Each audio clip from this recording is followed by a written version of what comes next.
আশা করি ভালো আছো।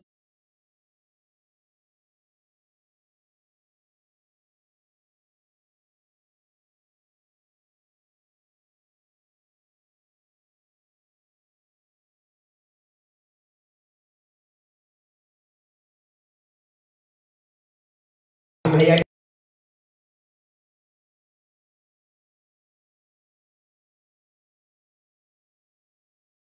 দেখছো তোমরা আমার হচ্ছে ফিজিক্স ক্লাস দেখছো, তোমরা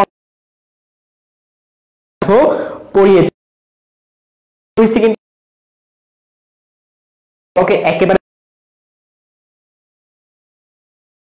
ম্যাথের অনেকগুলো চ্যাপ্টার পড়াইছি। পরবর্তীতে আমি ফিজিক্সে শিফট হয়েছি। এখন হচ্ছে অনেকে রিকোয়েস্ট পেলাম যে ভাইয়া যদি কেমিস্ট্রির কিছু ক্লাস নিতেন, খুব ভালো করছে ওরা, হচ্ছে কেমিস্ট্রি নিয়ে অনেক আছে, তো ওদের রিকোয়েস্ট, ওদের পাশাপাশি আরো রিকোয়েস্ট আমরা পেয়েছি। তো দ্যাটস ওয়াই কেমিস্ট্রি হচ্ছে আমি একটা পুরো একটা চ্যাপ্টার শেষ করে দিব। রাসায়নিক পরিবর্তন অ্যাকচুয়ালি আমি চুজ করি নাই, ভোট নিয়েছিলাম, তো ভোট পরিবর্তনটা জয়যুক্ত হয়েছে। দ্যাটস ওয়াই রাসায়নিক পরিবর্তন পুরোটা শেষ করি। ঠিক আছে, যুক্ত আছে কতজন আমি একটু দেখি, মাত্র 40 জন, অথচ আরো বেশি হওয়ার কথা ছিল।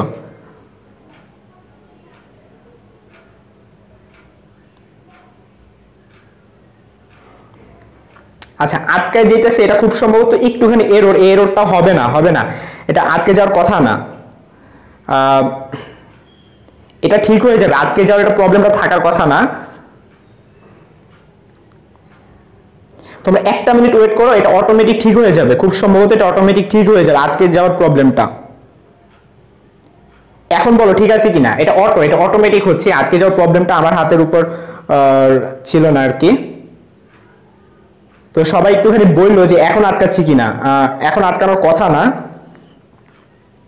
তোমরা তারপর আমি লাইভ কাটবো না, আমি এখানেই থাকবো, তোমরা একটুখানি ওয়েট করো আর কি। হ্যাঁ, আমি একটা মিনিট ওয়েট করি, দেখি এটা অটোমেটিক ঠিক হয়ে যায় কিনা। এই আটকে যাওয়াটা আসলে আমার উপর ডিপেন্ডেন্ট না, এটা অটোমেটিক ঠিক হয়ে যায়, অটোমেটিক আবার প্রবলেমটা হয়।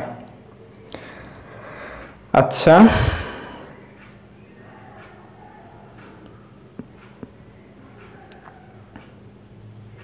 হ্যাঁ এখন তোমরা সবাই বলতে আসছো যে ঠিকই আছে। তামান্না ইয়াসমিন বলছে অনেকদিন পর রাফি ভাইয়ের ক্লাস করবো, অনেকদিন পর, তুমি গতকালকে তো আমি ক্লাস নিছি। আচ্ছা ঠিক আছে, তোমরা সবাই বলতে আসছো ঠিক আছে, okay let's start our chemistry class. তো ফার্স্ট অফ অল আমরা আসলে শিখবো কি, আমি বলি এটা একটা কোর্স টাইপের। হ্যাঁ, এটা হচ্ছে একটা কোর্সের মতো করে আমি পুরোটা শিখাবো। এবং জানো তো কেমিস্ট্রির একটা চ্যাপ্টার মানে কিন্তু অনেক কিছু, তার উপর কেমিস্ট্রি ফার্স্ট পার্টে 4th চ্যাপ্টারটা হইতেছে সবার একটা ডিজায়ারেবল একটা চ্যাপ্টার থেকে, যে চ্যাপ্টার থেকে অবশ্যই এইচএসসি তে সৃজনশীল তো আসে, প্লাস অ্যাডমিশনে কিন্তু কোপ লেভেলের কিন্তু অনেক প্রশ্ন আসে, বিশেষ করে কেপিকেসি থেকে। হ্যাঁ, অনেক প্রশ্নই আসে। তো এই কোর্সটা অ্যাকচুয়ালি আমি কাদের জন্য বলতেছি, প্রথম ক্লাসগুলোতে কিছু ইন্ট্রোডাকশন শিখাবো, প্লাস পাশাপাশি ঢাকা ইউনিভার্সিটি স্ট্যান্ডার্ড কিছু প্রবলেম আমি সলভ করবো। তার আগে অবশ্যই আমি থিওরি শিখাই নিব, ঠিক আছে? সো এইচএসসি 22-23 সবাই কিন্তু চাইলে ক্লাসটা করতে পারো। সো আমি লেংদি করবো না, লেটস স্টার্ট। তো আমরা সর্বপ্রথম কি শিখবো, হ্যাঁ তোমাদেরকে আমি চেষ্টা করব একটু টপিক ওয়াইজ পড়াইতে, অর্থাৎ টাইপ ধরে পড়াবো। মানে এমন না যে আমি কোনো একটা বই ফলো করে ওই বই থেকে সিরিয়ালি পড়াবো, তা না, আমি টাইপ করে পড়াবো, ঠিক আছে? টাইপ করে। ওকে, তো চলো সর্বপ্রথম আমরা যে টাইপটা আমরা শিখবো, আমাদের টাইপ 1। তো টাইপ 1টা হচ্ছে কি তোমার সক্রিয় ভর,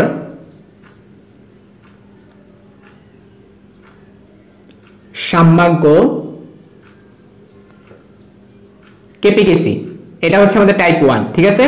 আমরা এই টাইপের যত ম্যাথ আছে, এখন তোমরা বলতে পারো ভাই আপনি হুট করে এই টাইপটা কেন শুরু করতেছে, কারণ এই চ্যাপ্টারের সবচেয়ে ইম্পর্টেন্ট টাইপটা হচ্ছে এইটা, ঠিক আছে? দ্যাটস আমি এইখান থেকেই আমাদের জার্নিটা শুরু করব। আমরা এই চ্যাপ্টার পুরোটাই পড়বো, নো টেনশন, আমরা এই চ্যাপ্টার পুরোটাই পড়বো, বাট আমি একবার মোস্ট ইম্পর্টেন্ট টপিক থেকে আমি শুরু করতেছি। ওকে, এইটার সাথে এটার আগের টপিকে কোনো আসলে মিল নাই, দ্যাটস ওয়াই কোনো প্রবলেমই তোমাদের হবে না। ওকে, তো আমি একটুখানি দেখি আমাদের সাথে কতজন যুক্ত আছে।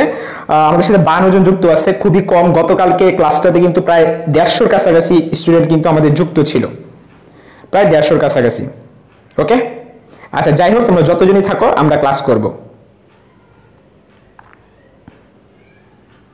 ওকে, তাহলে শুরু করতেছি। সর্বপ্রথম হচ্ছে আমাদের টাইপের আগে কিছু সূত্র শিখতে হবে। তো সূত্রগুলো তো আমাদের আগে একটুখানি বুঝতে হবে, বাংলা কথাগুলো বুঝতে হবে। হ্যাঁ, তো আমরা সর্বপ্রথম আমি কি লিখছি সক্রিয় ভর, এই টপিকটা আগে বুঝতে হবে সক্রিয় ভর জিনিসটা আসলে কি। তো একটা বিক্রিয়ার ক্ষেত্রে সক্রিয় ভর, তুমি ভর শূন্য আবার ভাববো না এখানে কোনো ধরনের ম্যাসের কথা বলা হচ্ছে। এটা আসলে এই সক্রিয় ভর বলতে এখানে আসলে দুইটা জিনিসকে বোঝানো হচ্ছে। সক্রিয় ভর বলতে আসলে দুইটা জিনিসকে বোঝানো হচ্ছে, একটা হচ্ছে গিয়ে কনসেন্ট্রেশন, ঠিক আছে, কনসেন্ট্রেশন। এখন তোমরা অনেকে ভাবতে পারো কনসেন্ট্রেশন কি ইংরেজি মানে মনোযোগ ধরে রাখা কনসেন্ট্রেশন, না, এটা আসলে ঘনমাত্রা। এখানে সক্রিয় ভর বলতে আমরা আসলে কি বলতেছি, ঘনমাত্রা। আরেকটা আছে সক্রিয় ভরের আরেকটা প্যারামিটারকে আমরা বলতে পারি আংশিক চাপ। আংশিক চাপ, এই দুইটা হচ্ছে আমাদের প্যারামিটার। আমি তোমাদেরকে এই দুইটা প্যারামিটার নিয়ে একটু ছোট্ট করে আলোচনা করবো, এগুলো আমাদের দরকার আছে, কারণ আমি সামনে যে সাম্যাঙ্ক কেপিকেসি পড়াবো ওইটাতে আমাদের খুবই কাজে লাগবে। তো ঘনমাত্রার যে সূত্রটা, ওই সূত্রটা হইতেছে মোল ডিভাইডেড বাই আয়তন, ঠিক আছে। এই সূত্রটা তোমরা ঠাড়ায় মুখস্থ রাখবা, ঘনমাত্রা সমান সমান মোল ডিভাইড বাই আয়তন। ঘনমাত্রাকে সি দ্বারা প্রকাশ করা হয় কনসেন্ট্রেশন, এটা কনসেন্ট্রেশনের সি, মোলকে এন দ্বারা প্রকাশ করা হয়, আয়তনকে ভি দ্বারা প্রকাশ করা হয়, এটা হচ্ছে আমাদের সূত্র। এরপর আংশিক চাপ, আংশিক চাপটা আসলে কি এটা নিয়ে আমি একটু আলোচনা করব। আংশিক চাপ সমান সমান হচ্ছে মোল ভগ্নাংশ ইনটু মোট চাপ। এখন তোমরা বলবা মোল ভগ্নাংশটা আবার কি, মোট চাপটা আবার কি, এটা আমি ছোট্ট একটা এক্সাম্পল দিয়ে বলবো, ঠিক আছে। ধরা যাক তোমাদের ক্লাসে মানে তোমাদের হচ্ছে থেকে আমি র্যান্ডমলি আমি নাম বললাম এ বি সি নামক তিনজন ব্যক্তি হচ্ছে একটা রুমের মধ্যে আছে, হ্যাঁ। তো প্রথম যে ব্যক্তিটা, সেই প্রথম ব্যক্তিকে আমি মনে করো পার্সোনালি আমি হচ্ছে তাকে 20টা টাকা দিলাম, তাকে আমি 20 টাকা দিলাম। দ্বিতীয় যে ব্যক্তিটা আছে তাকে ধরো আমি 30 টাকা দিলাম, আর তৃতীয় যে ব্যক্তি আছে তাকে মনে করো আমি 50 টাকা দিলাম। এখন তৃতীয় ব্যক্তি বলবে আরে রাফি ভাই আমাকে বেশি টাকা দিচ্ছে, দ্বিতীয় ব্যক্তি বলবে প্রথম ব্যক্তিকে বলবে আরে ভাই আমার বেশি টাকা দিচ্ছে। মানে ব্যাপারটা আসলে কি, এক একজনের পার্সেন্টেজটা এক এক রকম না। তো এ ব্যক্তি পুরো টোটালটার কত পার্সেন্ট পাইছে বলো দেখি, এর পার্সেন্টেজটা কত হবে বলো তো। এ পাইছে 20, উপরে হবে 20 আর নিচে হবে কি টোটালটা না। তাহলে আমরা বলতে পারি এ পাইছে টোটাল কত পার্সেন্ট, খেয়াল করো, এটা যদি আমরা ক্যালকুলেশন করি, উপরে 20 আর নিচে কত 100 ইন্টু 100, অর্থাৎ এ পাবে কত পার্সেন্ট, 20%। তাহলে আমরা বলতে পারতেছি এ পাবে 20%। সেম ভাবে তুমি যদি বি এর পার্সেন্টেজ করো, বি পাবে 30% এবং সি পাবে হচ্ছে 50%। তো এই যে আমি যে পার্সেন্ট আমি আকারে যে বলতাছি, এটা বেসিকটা আসলে কি, বেসিকটা হলো যার আংশিক চাপ আমরা বের করব সে হবে উপরে আর বাকি মোট মানে টোটালটা হবে নিচে, টোটাল মোল সংখ্যাটা হবে নিচে। তাহলে আমরা আংশিক চাপের ক্ষেত্রে যে মোল ভগ্নাংশ টপিকটা আমরা নিয়ে আসতেছিলাম, মোল ভগ্নাংশ টপিকটা আমি নিয়ে আসতেছিলাম, এখানে কি হবে মোল ভগ্নাংশ, মোল ভগ্নাংশ ইনটু মোট চাপ। তোমরা সূত্রগুলো লিখে রাখবে, ঠিক আছে। যারা নতুন আমাদের এখানে কিন্তু এইচএসসি 20টা ক্লাস করতেছো, এইচএসসি 20টা তোমরা একটু ধৈর্য ধরে থাকো, তোমরা এগুলো সব পারো আমি জানি। এইচএসসি 20টা তোমরা এগুলো সব পারো আমি জানি। আর এইচএসসি 21 এবং 22 দিয়ে বলতেছি যাদের জন্য পুরো চ্যাপ্টারটাই নতুন, তোমরা ঠাড়ায় মুখস্থ করে ফেলো, এই সূত্রগুলো পুরো মুখস্থ করে ফেলো, ঠিক আছে। এই সূত্রটা এবং এই সূত্রটা আমি সবসময় যে টপিকটা বক্স করবো এটা অবশ্যই মুখস্থ করে ফেলবা, ঠিক আছে। তো আমি তোমাদেরকে মাত্র মোল ভগ্নাংশ বুঝালাম, আমি যেটা বুঝালাম এটা হচ্ছে মোল ভগ্নাংশ। তারপর মোল ভগ্নাংশ কিভাবে বের করে, যারটা বের করবো সে হবে উপরে, ঠিক আছে। তাহলে মোল ভগ্নাংশটা কিভাবে বের করবে, ইন্ডিভিজুয়াল মোল সংখ্যা, আর নিচে কি হবে টোটাল মোল, নিচে হবে টোটাল মোল, আর ইনটু হবে মোট চাপ। এই যে মোট চাপকে আমি পি দ্বারা প্রকাশ করলাম। আশা করি তোমরা এই দুটা জিনিস সূত্র তোমরা বুঝে ফেলছো। আমি তোমাদেরকে একেবারে বেসিক বুঝাই ফেলতে পারছি। সক্রিয় ভরের আমি বেসিকটা, কনসেন্ট্রেশন, আংশিক চাপ, এগুলো টপিকটা আশা করি আমি তোমাদেরকে বুঝাইতে পারছি। কারো যদি কোনো কোশ্চেন থাকে কমেন্টে করো, আমি সামনে আগাবো আর কি। আমাদের যে সূত্রটা আছে ভরক্রিয়ার সূত্রটা, আমরা সেই ভরক্রিয়ার সূত্রটায় চলে যাব। আমাদের সাথে 61 জন যুক্ত হইছো, গুড। আমি এখন আশা করি তোমরা এটা বুঝছো। আমি এখন তোমাদেরকে সূত্রটাই চলে যাব, মেইন সূত্র। মেইন সূত্রের পরে আমরা অঙ্ক শুরু করব, ঠিক আছে।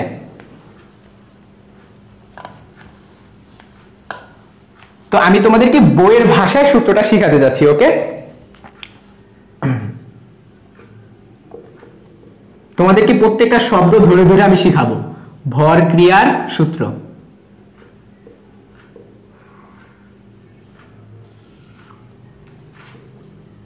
নির্দিষ্ট তাপমাত্রায়, খেয়াল করে দেখো এই সূত্রটা অ্যাপ্লাই হতে হলে টেম্পারেচারটা একটা ফিক্সড টেম্পারেচার হতে হবে। নির্দিষ্ট তাপমাত্রায় নির্দিষ্ট সময়ে যে কোনো বিক্রিয়ার হার ওই সময়ে উপস্থিত, বিক্রিয়ার হার ওই সময়ে উপস্থিত সক্রিয় ভর, আমি একটু আগে তোমাদেরকে যেটা বুঝালাম সক্রিয় ভর, তো সক্রিয় ভরের পাশে ব্র্যাকেটে আমরা কি লিখবো, আমরা ব্র্যাকেটে লিখবো হচ্ছে ঘনমাত্রা কমা আংশিক চাপ। ঠিক আছে, আংশিক চাপ। এটার কি হবে বলো দেখি, এটার সমানুপাতিক হবে না, এটা সমানুপাতিক। তোমরা একটুখানি পুরো সূত্রটা আরেকবার ভালো মতো পড়ো, আমি হচ্ছে একটু ফ্যান সারি, তোমরা পুরো সূত্রটা আরেকবার ভালো মতো পড়ো, প্রত্যেকটা শব্দ ভালো মতো পড়ো, প্রত্যেকটা শব্দ। আমি একটু ফ্যান সারি।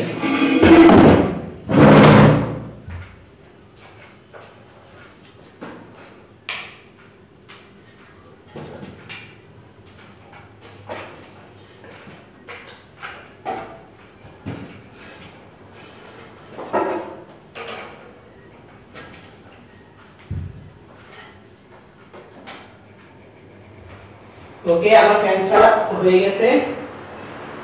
ওকে, আমি রেডি। তোমাদেরকে সূত্রটা আরেকবার বুঝাই। কি বলছি, নির্দিষ্ট তাপমাত্রায়, অর্থাৎ আমাদের টেম্পারেচারটা ফিক্সড হতে হবে এবং নির্দিষ্ট সময়ে যে কোনো বিক্রিয়ার হার। সো আসলে ব্যাপারটা কি, বিক্রিয়ার হারের সাথে আমরা ঘটনাটা আর কি, তাহলে আমরা লিখতে পারি বিক্রিয়ার হার।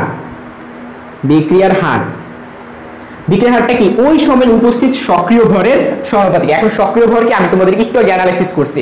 সক্রিয় ভরটা হইতেছে ঘনমাত্রা হইতে পারে অথবা আংশিক চাপও হতে পারে। তো আমরা কেপিকেসি শিখবো। কেপিকেসির ক্ষেত্রে ঘনমাত্রাটা আসে কেসি আর আংশিক চাপটা আসে কেপি।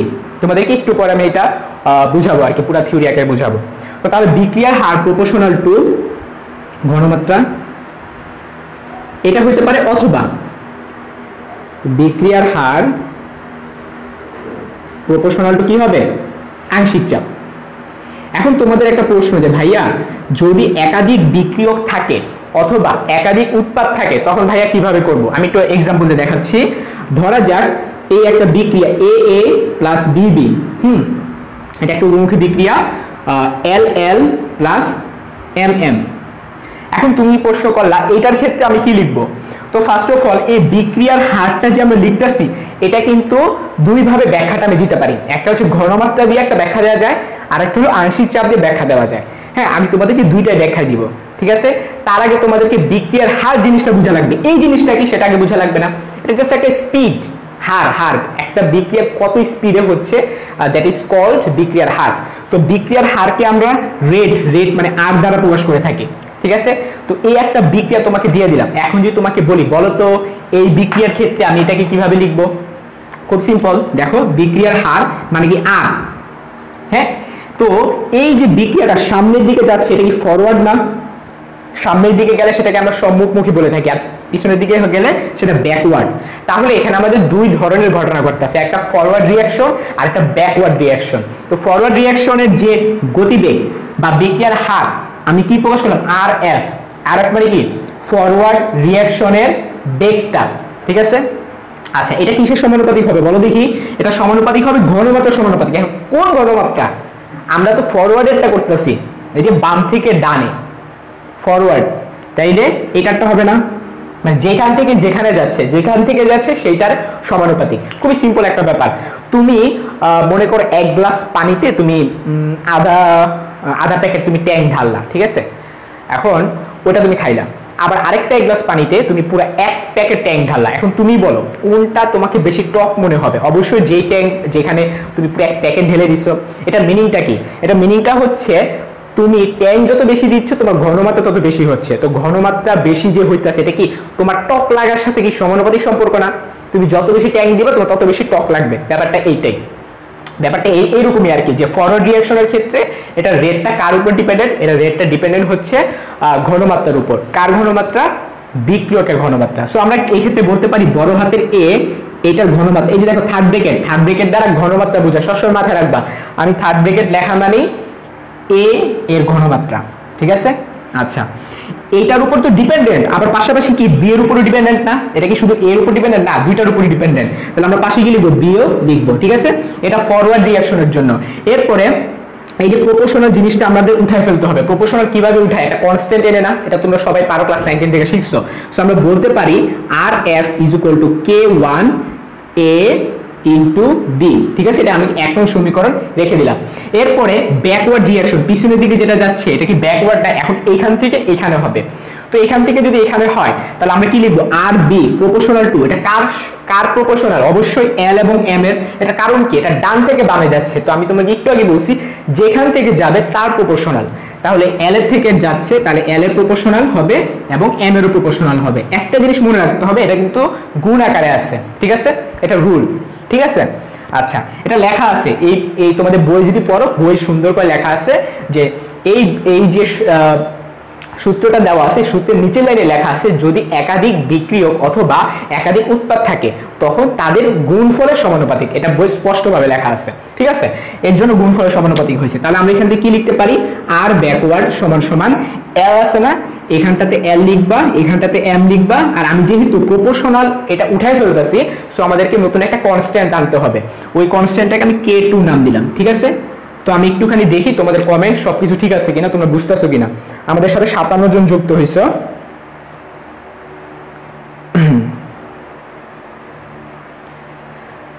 আচ্ছা, তুমি একটু বলো বুঝতেছো কিনা, একটু রেসপন্স দিও, তাহলে হচ্ছে হবে আর কি। আচ্ছা, আশা করি তুমি এতটুকু বুঝে ফেলছো। এখন আমি যে তোমাদেরকে দুইটা সমীকরণ লিখে দিলাম, তো সাম্যাবস্থার ক্ষেত্রে যে ঘটনা ঘটে, সাম্যাবস্থায় ফরওয়ার্ড রিঅ্যাকশন এবং ব্যাকওয়ার্ড রিঅ্যাকশন দুটা পরস্পর সমান হয়।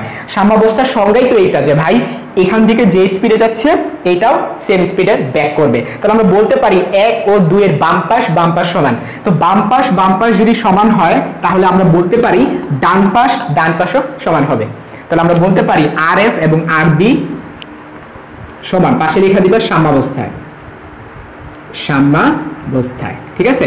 তাহলে বাম পাশ সমান হলে ডান পাশ সমান হবে।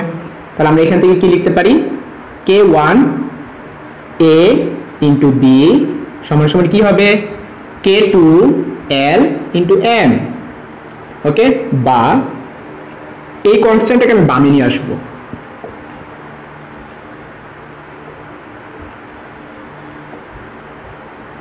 এখন K1 ভাগ K2, একটা কনস্ট্যান্টকে আরেকটা কনস্ট্যান্ট দিয়ে যদি আমরা ভাগ করি ওইটাও তো একটা কনস্ট্যান্ট হবে, রাইট। সো আমরা এটাকে নতুন একটা কনস্ট্যান্ট নাম দিব এবং সেইটাই হচ্ছে আমাদের সেই কাঙ্ক্ষিত KC, ঠিক আছে। এখন তোমরা বলতে পারো ভাই এইটাই কেন KC হবে, এটা কারণ হলো আমরা যে কে নিচে সিটা লিখবো ওই সিটার মিনিং হচ্ছে কনসেন্ট্রেশন, ঠিক আছে।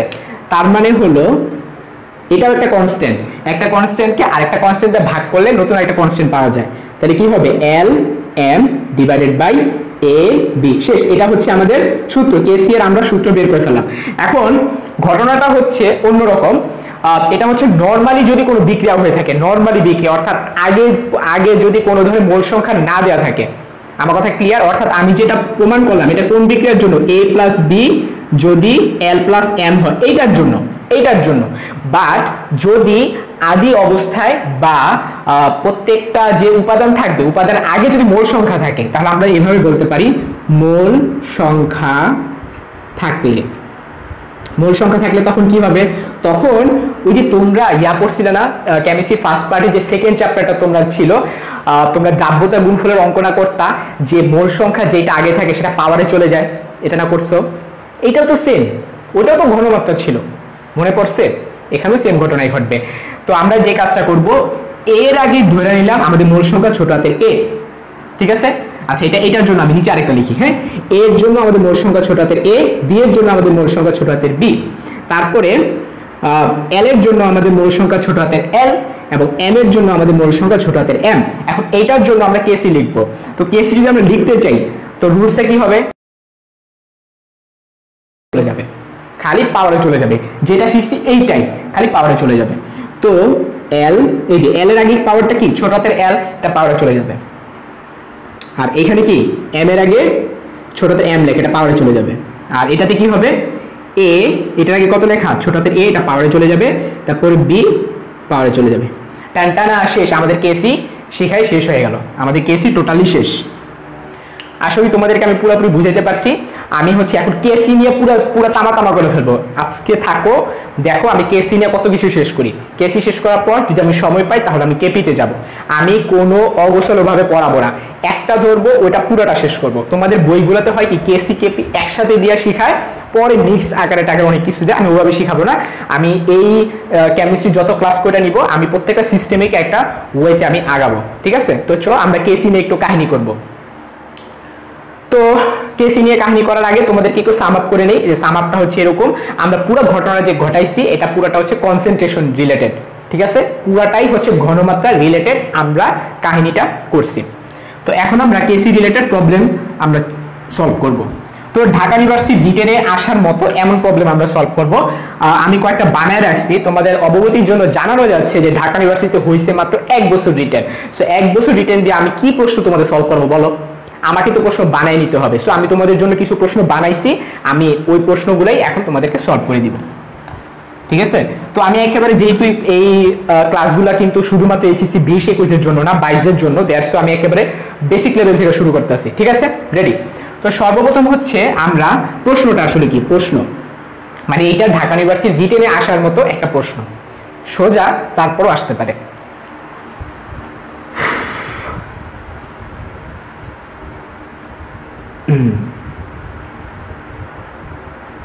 প্রশ্নটা সবাই তুলে নাও, সবাই খাতায় তুলে নাও প্রশ্নটা।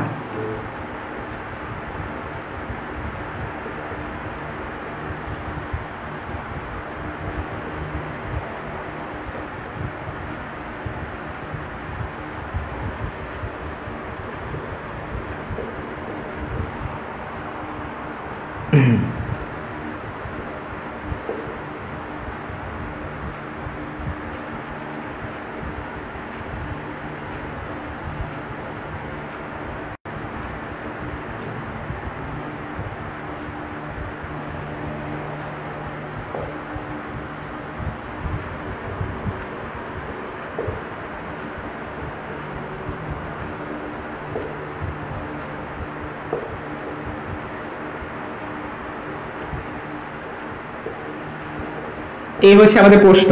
আমি তোমাদের আগেও বলছি আমি কেসিটা শুরু করছি, কেসি পুরোটা শেষ করে যাব, তারপরে কেপিতে চলে যাব, এরপরে হচ্ছে আমরা দুইটা রিলেটেড অ্যাডমিশনের প্রবলেম সলভ করব, ঠিক আছে? তো সর্বপ্রথম প্রশ্নটা কি?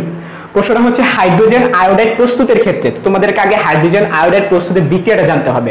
বিক্রিয়াটা খুবই সিম্পল, হাইড্রোজেনের সাথে যদি আমরা আয়োডিনের বিক্রিয়া ঘটাই তাহলে সেটা হাইড্রোজেন আয়োডাইড হয়ে যায়। এবং একটু খেয়াল রাখবে এটা কিন্তু একটা উভমুখী বিক্রিয়া, এগুলোর জন্য স্যারের নাম্বার কেটে দিতে পারে, সো একটু সাবধান থাকবা। উভমুখী ডিরেকশনটা তোমাকে অবশ্যই দিতে হবে। এবং তোমরা জানো এটা যদি আমরা সমতার করি 2HI হয়, হাইড্রোজেন দুইটা, তো এখানে সামনে একটা 2 দিতে হবে, আয়োডিনও দুইটা এর জন্য। এখন কি বললো আমাদের প্রারম্ভিক অবস্থায়, মানে আমি একটা যদি তোমাদেরকে চিত্র এটা বুঝাই, এই একটা আমি একটা পাত্র নিলাম, এই পাত্রে আমার A মোল মানে আগের থেকে আমি হাইড্রোজেন নিছি, হাইড্রোজেনের পরিমাণটা কত? A মোল, ঠিক আছে? আচ্ছা A মোল আমি হাইড্রোজেন নিলাম, তারপর আমি আরো একটা B মোল পরিমাণ আমি কি নিলাম? আয়োডিন নিলাম। পরবর্তীতে দুইটাকে আমি মিক্স করে ফেললাম, আমি আরেকটা পাত্রে মিক্স করে ফেললাম। এখন নরমাল কন্ডিশন তোমরা জানো, এই দুইটা বিক্রিয়া করবে, হাইড্রোজেন আয়োডাইড উৎপন্ন করবে। এখন বিক্রিয়া শুরুতে, মানে এখনো বিক্রিয়া শুরু হয় না আর কি, হবে।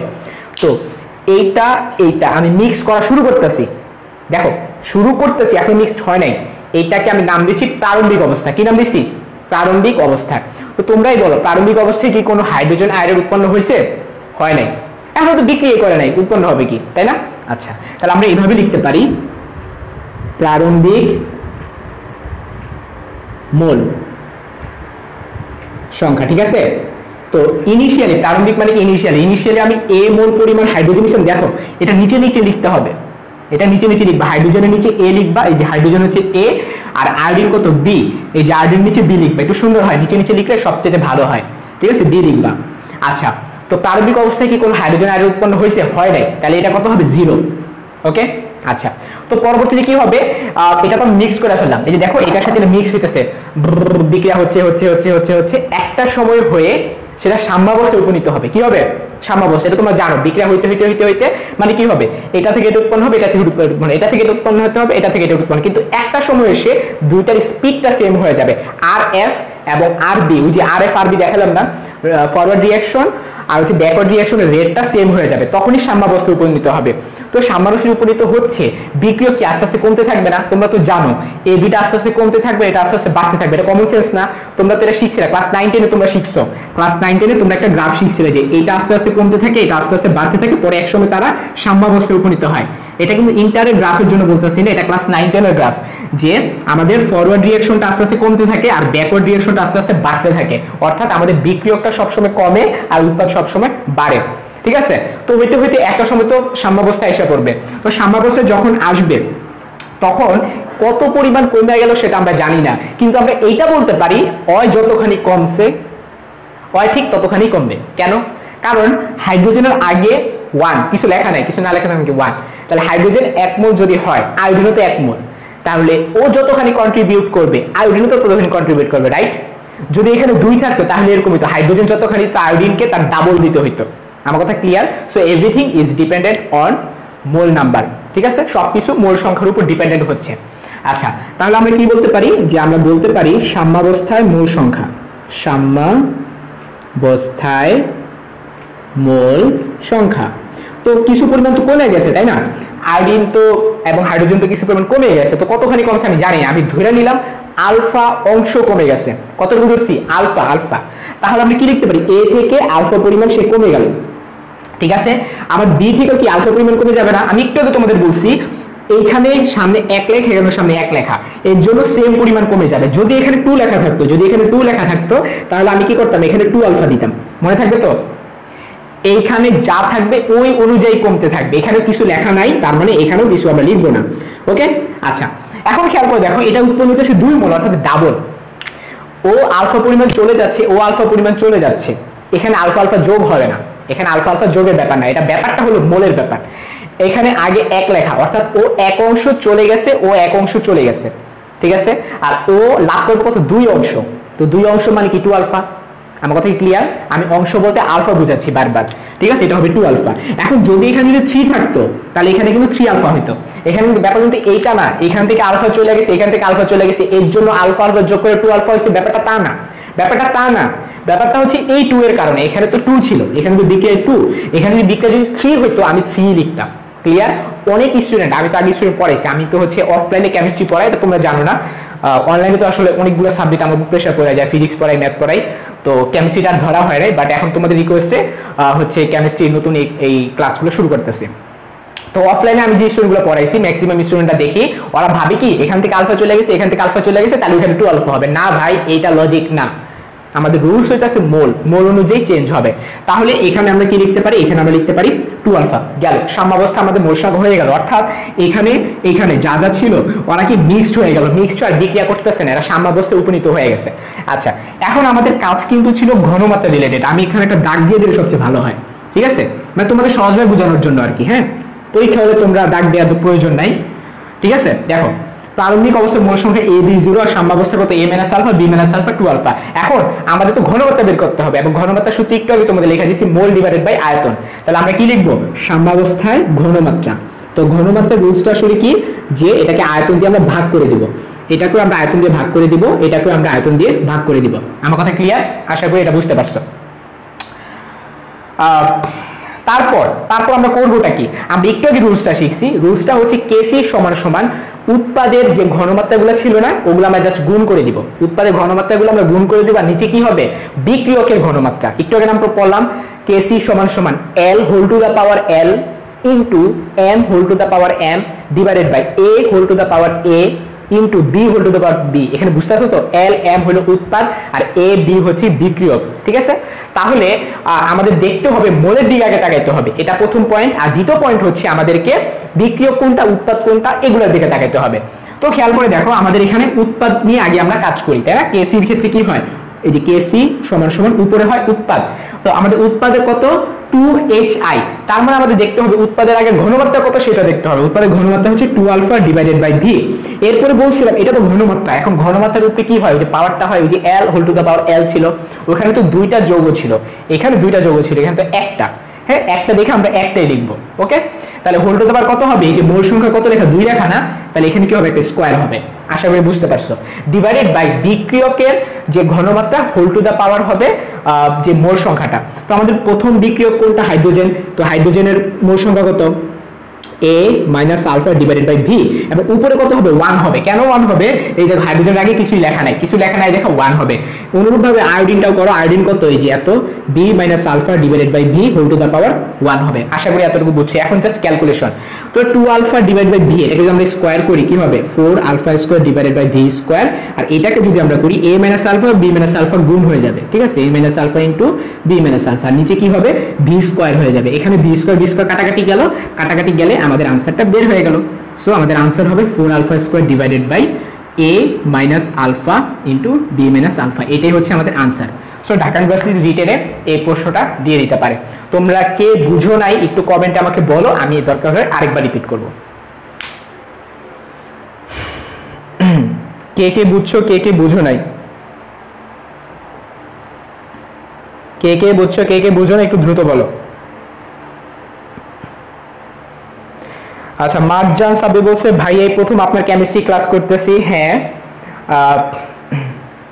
নুসরাত হাসান বলতেছে ক্লিয়ার। মরিয়ম, তারপরে ইশিকা, আয়শা, হায়দার, সামান্তা, সুমাইয়া, আফরিন, বিবু আছে আমাদের সাথে। আচ্ছা গুড, আমাদের সাথে অনেকজনই যুক্ত আছো। সোহেল রানা ক্লিয়ার, শ্রেয়াও যুক্ত আছো, গুড। তারপর ঋতু আছো, অর্থাৎ আমার বেচ দুনিবারে সবাই আছে, অনেকেই আছে। শশী আছে, বেচ দুনিবারে অনেক স্টুডেন্ট আমি পাচ্ছি, আর বেচ দুনিবারে বাহিরেও আমি অনেক স্টুডেন্ট পাচ্ছি। যাই হোক, তোমরা যেহেতু বুঝছো সো আমি সামনে আগাই। ঝুমুরও আছে আমাদের সাথে, অর্থাৎ এইচএসসি 20 স্টুডেন্টও কিন্তু আমাদের সাথে এখন ক্লাস করতেছে। সো এতটুকু তো বুঝলে আমি এখন একটা ফিনিশিং টানি। এখানে যে এ এবং বি হইতে এমন কোনো কথা নেই। প্রশ্নে যদি কিছু না বলে দেয় তোমরা বাই ডিফল্ট 1 মোল করে ধরবা। আমার কথা ক্লিয়ার? প্রশ্নে যদি কিছু না বলে দেয় তোমরা কি ধরবা? 1 মোল। তাহলে 1 হলে কি হইতো? এখানে হইতো 1, এখানে হইতো 1, ঠিক আছে? এখানে হইতো 1, এখানে হইতো 1, এখানে হয়তো 1, এখানে সব 1 হয়ে জাস্ট এখানটা চেঞ্জ হতো। তখন কি হতো? এখানে হয়তো 1, এখানে হয়তো 1। তাহলে তখন কি হতো? সূত্রটা 4 alpha square divided by 1 minus alpha whole square. আমি আবারও বলি, এটা তো অঙ্ক আছে, আমি যেটা দেখালাম এটা কিন্তু আসলে একটা প্রতিপাদন টাইপের, কিন্তু এটা পরীক্ষা আসে, এটা এইচএসসি তো আসে, অ্যাডমিশনও আসে, প্রতিপাদন টাইপের। তো এইখানে যদি প্রশ্নে কিছু না বলে দেয় তোমরা 1 ধরবা, প্রশ্নে কিছু না বলে দিলে তোমরা 1 ধরবা। আশা করি বুঝতে পারছো। আচ্ছা, অনেকে ভাবতে ভাই অ্যাডমিশন প্রশ্ন কখন সলভ করবে, একটু ধৈর্য ধরো, আমি করাবো। হুট করে প্রথম আধা ঘন্টায় তো অ্যাডমিশন প্রবলেম সলভ করা উচিত না, তাই না? এটা হচ্ছে আমার বানানো প্রশ্ন, এটা কিন্তু ডিউতে আসে নাই, এটা ডিউ স্ট্যান্ডার্ড একটা কোশ্চেন, এরকম একটা প্রশ্ন আসতে পারে। আচ্ছা, তোমাদেরকে এখন আমি একটা এইচডব্লিউ দিব। যারা হচ্ছে এই চ্যাপ্টারটা আগে পড়ো নাই তারা কিন্তু অবশ্যই এইচডব্লিউ গুলো করবা, করে গ্রুপে কিন্তু আপলোড দিবা। আমি আবারও বলি, যারা এই চ্যাপ্টারটা নতুন বা তোমরা আগে পড়োই নাই তারা কিন্তু এইটা আপলোড দিবা। যারা এইচএসসি 20 তোমরা পড়ে ফেলছো, তোমরা তো পড়ছোই, তোমাদের জন্য আমি একটা এইচডব্লিউ দিয়ে দিচ্ছি। এই প্রশ্নটাই তোমরা কি করবা? এই বিক্রিয়ার জন্য আমাকে সলভ করে দিবা, ঠিক আছে? আমি বিক্রিয়াটা উল্টায় দিলাম, খেয়াল করো, আমি বিক্রিয়াটা উল্টায় দিছি। আগের বিক্রিয়াটা ছিল H2, এটা হচ্ছে তোমাদের এইচডব্লিউ। হ্যাঁ, HW1 লিখে দিলাম। তোমাদের আমি আজকে কয়েকটা HW দিব, এগুলো তোমরা করে গ্রুপে আপলোড করবা, আমি চেক করে দিব কারটা হয়েছে কারটা হয় নাই। এইটা তোমরা করবা, করে আমাকে কেসিটা দেখাইবা, ওকে? আচ্ছা, এরপর আমাদের সাথে এখন 39 জন যুক্ত আছে, গুড, দেখে ভালোই লাগতেছে, তোমরা মোটামুটি আসো। আচ্ছা, নেক্সট আমরা আরেকটা বিক্রিয়াতে আমরা এখন চলে যাব। আমাদের নেক্সট যে বিক্রিয়াটা সেটা হচ্ছে নাইট্রোজেন ডাইঅক্সাইড এর যে প্রস্তুতিটা, সেটা নিয়ে আমরা এখন আলোচনা করব। আমাদের তাহলে প্রশ্ন 2, আমাদের কি হবে? প্রশ্ন 2। প্রশ্নটা হচ্ছে যে N2O4 থেকে আমরা NO2 প্রস্তুত করব, ঠিক আছে? এবং তোমার কমন সেন্স কি বলে? কমন সেন্স বলতেছে যে এখানে সমতা করতে হলে 2 দরকার। আমি এটা তোমাদের 1 মিনিটে করে দিব, মানে এটা মনে করো ঢাকা ইউনিভার্সিটিতে আসছে, অবজেক্টিভ বা রিটেনে আসছে, 1 মিনিটের বেশি টাইম পাবা, কোনো সমস্যা নেই, 2 মিনিট তো মিনিমাম টাইম পাবা। এটা তোমাকে 2 মিনিটের ভিতরে করতে হবে। রেডি? কিভাবে করবা পুরো ফুল আমি করে দিচ্ছি। ফার্স্ট অফ অল, যেহেতু আমাদের হাতে এত টাইম নেই, এত বিবরণ লেখার টাইম নেই, কিন্তু কিছুটা তো লিখতেই হবে, যতটুকু না লিখলে তুমি মার্ক পাবা না, ঠিক আছে? কিছুটা আমরা অবশ্যই লিখবো। ফার্স্টে কি লিখবো? প্রারম্ভিক মোল, ঠিক আছে? তো এটা হচ্ছে A, এটা হচ্ছে 0। যদি প্রশ্নে কিছু না বলে দেয় তখন তোমরা 1 ধরে নিতে পারো, ক্লিয়ার? আমি হচ্ছে আগের প্রশ্নের মতো করে সলভ করে দিচ্ছি। আগের প্রশ্নে A B দিয়ে দিছিলাম না, এটা তো মনে করো সেম। তো ইনিশিয়ালি ও হচ্ছে বিক্রিয়কে A পরিমাণ মোল থাকবে, উৎপাদ তো থাকবে না। ফার্স্টে কি উৎপাদ থাকে? থাকে না। আচ্ছা, এরপর আসো সাম্যাবস্থায়। সাম্যাবস্থায় কি হবে? এখান থেকে আলফা পরিমাণ চলে যাবে, বাট এটাতে কিন্তু 2 আলফা হবে। তোমাদের একটু আগে শিখেছিলাম, ওর এখান থেকে যে পরিমাণ চলে যায় ওর এখানে কি হবে? ডাবল হবে না, কারণ এখানে 2 লেখা, এই জন্য এখানে 2 আলফা হবে। এটা কি মোল লিখতে হবে। ঘনমাত্রার ক্ষেত্রে কিন্তু আমরা ভি দ্বারা ভাগ করি, ঠিক আছে, গেল। এরপর আমরা কেসি বের করবো। রুলসটা কি ছিল? রুলসটা ছিল উৎপাদ আগে লিখতে হয়, উৎপাদের ঘনমাত্রাটা লিখতে হয়। উৎপাদের ঘনমাত্রা কত? 2 আলফা ডিভাইডেড বাই ভি। এরপর উপরে পাওয়ার লিখতে হয়, পাওয়ারটা হচ্ছে 2, আর এখানে কিন্তু কোনো পাওয়ার নাই বা 1 আর কি।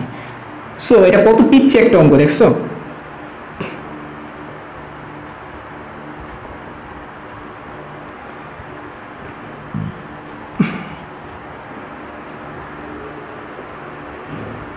ডিউতে কিন্তু রিটেন এত বড় বড় আহামরি প্রশ্ন আসে না ভাই। এরকম ছোট ছোট প্রশ্ন দিব, কোন প্রশ্ন দিব মাত্র 2 মার্ক, কোন প্রশ্ন দিব 3 মার্ক। ডিউতে হয় কি ম্যাথ এবং ফিজিক্স গুলা একটু বড় বড় প্রশ্ন দেয়, কেমিস্ট্রি কিন্তু এত বড় বড় প্রশ্ন দেয় না। ক্লিয়ার? ডিউতে কেমিস্ট্রি খুব বড় বড় প্রশ্ন দেয় না, ম্যাথ ফিজিক্স কিন্তু একটু কঠিন কঠিনও করে, আবার একটু বড় বড় প্রশ্ন দেয়। আর কেমিস্ট্রি তুলনামূলকভাবে সোজা প্রশ্ন করে, কিন্তু একটু প্রশ্ন একটু বেশি দিতে পারে আর কি। বুঝতে পারছো? আচ্ছা, সো আশা করি তোমরা এটা বুঝে ফেলছো। এটা না বুঝার মতো কোনো অঙ্ক না। এখন আমরা আস্তে আস্তে আস্তে ঢাকা ইউনিভার্সিটি প্রবলেম সলভে যাব। তার আগে আমরা কেপিকেসির একটা সম্পর্ক শিখবো। এখন আমরা কি শিখবো? কেপিকেসির সম্পর্ক।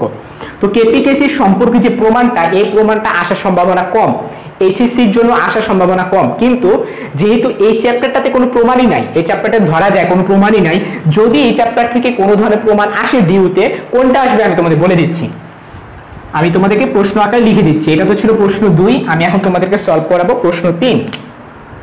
আমি তোমাদের প্রশ্ন আকারে লিখে দিচ্ছি। আমি আবারও বলি, আমি আজকে এখনো পর্যন্ত আমি ঢাকা ইউনিভার্সিটির জন্য শুধু রিটেনটাই সলভ করাচ্ছি, অবজেক্টিভ আমি একটু পরে যাবো আর কি। ঠিক আছে, প্রশ্নটা হচ্ছে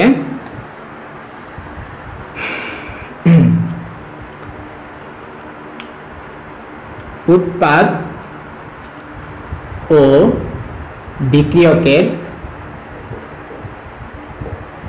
মোল সংখ্যার পার্থক্য ডেল এন হলে। আরেকটা কথা তোমরা লাস্ট পর্যন্ত থাকবা, আজকে কিন্তু একটা ক্যালকুলেশন হ্যাক্স আছে। আমি কিন্তু তোমাদেরকে আজকে একটা ক্যালকুলেশন হ্যাক্স শিখাবো ক্লাসের শেষের দিকে, তোমরা অবশ্যই থাকবা। অর্থাৎ ঢাকা ইউনিভার্সিটি আসছে এমন একটা প্রশ্ন যেটা ক্যালকুলেটর ছাড়া সলভ করতে হবে, আমি হচ্ছে টেকনিক্যালি ক্যালকুলেটর ছাড়া আমি সলভ করে দিব। তোমরা তো আমার ক্যালকুলেশন হ্যাক্সের ভিডিও দেখছো, আমার 6টা ভিডিও দেখছো না, প্রত্যেকটা এক একটা ইউনিক ভিডিও না, প্রত্যেকটা থেকে নতুন নতুন কিছু শিখছো না। সো তোমরা যদি কেমিস্ট্রির প্রত্যেকটা ক্লাস করো, আমি প্রত্যেকটা ক্লাসে নতুন নতুন কিছু শিখাবো, যেটা করলে তোমরা ক্যালকুলেশন স্পিডটা তোমাদের বেড়ে যাবে। তোমাদের মোটামুটি ফিজিক্স এবং ম্যাথের ক্যালকুলেশন স্পিডটা বাড়ছে, আমি যেটা মনে করি। আমার যেসব স্টুডেন্টগুলো আমার ক্যালকুলেশন হ্যাক্সের ভিডিওগুলো দেখছে তাদের স্পিড বাড়ছে। এখন আমার দায়িত্ব হলো কেমিস্ট্রিতেও তাদের স্পিডটা বাড়ানো। তো খেয়াল করে দেখো, ডেল এন হলে কেপি কেসি এর সম্পর্ক প্রতিপাদন করো। ঠিক আছে, এটা হচ্ছে আমাদের প্রশ্ন। ঠিক আছে, আচ্ছা, তো আমরা চলো আমরা শুরু করি। এটা রিটেনের জন্য আমরা সলভ শুরু করি। তো প্রথমত হচ্ছে তোমাকে আগে জানা লাগবে যে কেপিটা কি। এখন বলো ভাই আপনি কেপি তো শিখান নাই। ওই যে বেসিকটা কিন্তু সেম, কেপি কেসির বেসিকটাই সেম। কি সেম? কেসির ক্ষেত্রে ছিল উৎপাদের কি ছিল? ঘনমাত্রা ছিল। আর এখানে জাস্ট হবে আংশিক চাপ, শেষ, এই আর কিছু না, পুরা সেম কপি পেস্ট। কেপি আর কেসির মধ্যে পার্থক্যটা হচ্ছে কেসি এর ক্ষেত্রে আমরা ঘনমাত্রা লিখছি, আর কেপি এর ক্ষেত্রে আমরা আংশিক চাপ লিখবো, এই। তাহলে আমরা এটাকে এইভাবে লিখতে পারি যে কেপি সমান সমান কি হবে? ওই যে বিক্রিয়া ওইটাই লিখবো, বিক্রিয়া ওইটাই, বিক্রিয়াটা পাশে লিখে রাখি, এ এ প্লাস বি বি কি হবে? এল এল প্লাস এম এম। ঠিক আছে, এই হচ্ছে আমাদের বিক্রিয়া। এই বিক্রিয়ার জন্য আমি প্রতিপাদন করব। এটা মানে বিক্রিয়াটা প্রশ্নে দেওয়া থাকবে আর কি, বিক্রিয়াটা প্রশ্নে দেওয়া থাকবে। আচ্ছা, তো ফার্স্ট অফ অল আমরা যে জিনিসটা লিখবো, কেপি, কেপি মানে কি? উপরে কি হবে? উৎপাদের ঘনমাত্রা না, কিন্তু কি আংশিক চাপ। তো আংশিক চাপ কার? উৎপাদ কে? বড় হাতের এল না? তাহলে আমরা কি লিখবো? যে চাপ, পি দ্বারা আমি চাপ বুঝাইতেছি, আর এল দ্বারা আমি বুঝাইতেছি এল এর আংশিক চাপ। এখন সামনে একটা ছোট হাতের এল আছে, সো আমাদের পাওয়ারে এল লিখতে হবে। তোমরা এখানে অনেক সময় ভুল করে একটা এই চিহ্ন দিয়া দাও, থার্ড ব্র্যাকেট দিবা না, দিবা নাম্বার কাটা। থার্ড ব্র্যাকেট দিলে এখানে নাম্বার কাটা, এটা কারণ হচ্ছে চাপের ক্ষেত্রে থার্ড ব্র্যাকেট হয় না, চাপের ক্ষেত্রে থার্ড ব্র্যাকেট হয় না। Third bracket can be used only for concentration.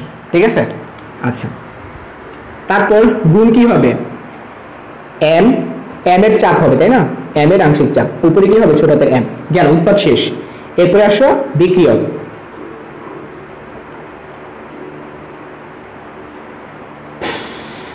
এটাই তো। আচ্ছা, এখন এই যে চাপ, এই চাপের কাহিনীটা নিয়ে আমরা একটু আলোচনা করবো। তো তোমরা সবাই জানো, ক্যামেরার একেবারে ডান পাশে দেখতে পারতেছো কিনা আমি একটু এনশিওর করি।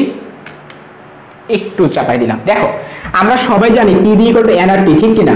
তো এখান থেকে আমরা এটা লিখতে পারি পি সমান সমান এন ডিভাইড বাই বি আর টি। একটু ভালো মতো আগে দেখো তো, আমি তোমাদের ঘনমাত্রা যে শিখাইলাম, ঘনমাত্রা সূত্রে কি বলছিলাম? মোল ডিভাইডেড বাই আয়তন না? তাহলে এটাই তো ঘনমাত্রা। তাহলে পি সমান সমান সি আর টি, এই হচ্ছে আমাদের সূত্র, ঠিক আছে? আচ্ছা, তো সি আর টি যেহেতু, তাহলে সিটা কি আমাদের ঘনমাত্রা না? তাহলে এই ঘনমাত্রা আমরা পি এর ভ্যালুটা প্রত্যেকটা জায়গায় বসাই দিই, তাইলেই তো হয়। এই যে পি এর জায়গায়, এই যে এটার জায়গায় আমি এটা বসাই দিব। তাহলে পি এল এটার জায়গায় কি হবে? সি এল আর টি। এই যে পি এল সি এল আর টি। আর আর টি তো হচ্ছে কি একটা ফিক্সড ভ্যালু, মানে একটা রুম টেম্পারেচার। টি হইতেছে কি একটা টেম্পারেচারটা প্রশ্নে দিয়ে দিবে, ঠিক আছে? আমরা তো প্রতিপাদন করতেছি, এই জন্য টেম্পারেচারের ভ্যালুটা আমাদের দরকার নাই। ওকে, আচ্ছা, আর একটু চাপাই দিই। হ্যাঁ, খেয়াল করে দেখো, এখানটাতে সি এল আমরা লিখবো, পি এল এর জায়গায় কি লিখবো? সি এল আর টি। এই যে চাপের ভ্যালুটা খালি বসাই দিচ্ছি। এরপর আমরা ফার্স্ট ব্র্যাকেট ইউজ করতেই পারি।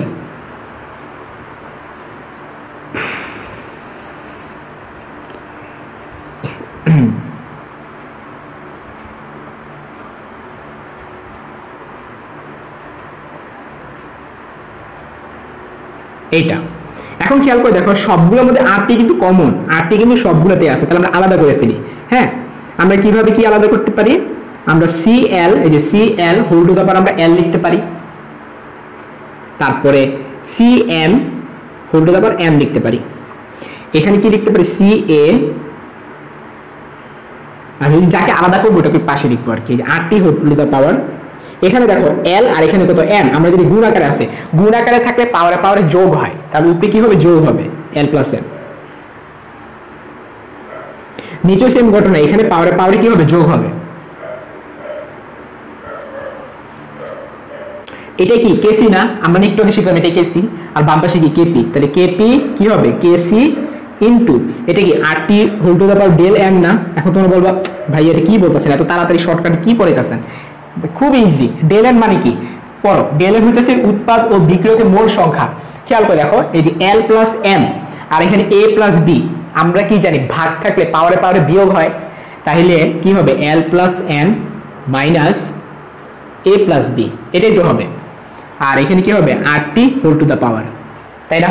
তাহলে আরটি হোল টু দা পাওয়ার কি হলো? উৎপাদ এবং বিক্রিয়কের মোল সংখ্যার বিয়োগফল, এইটাই ডেল এন।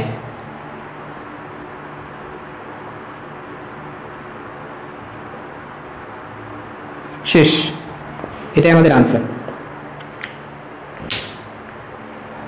আমি তোমাদের কমেন্ট চেক করি, খুব ভালো 1.5 ঘন্টার ভিতরে আমি এটা শেষ করে ফেলতে পারছি।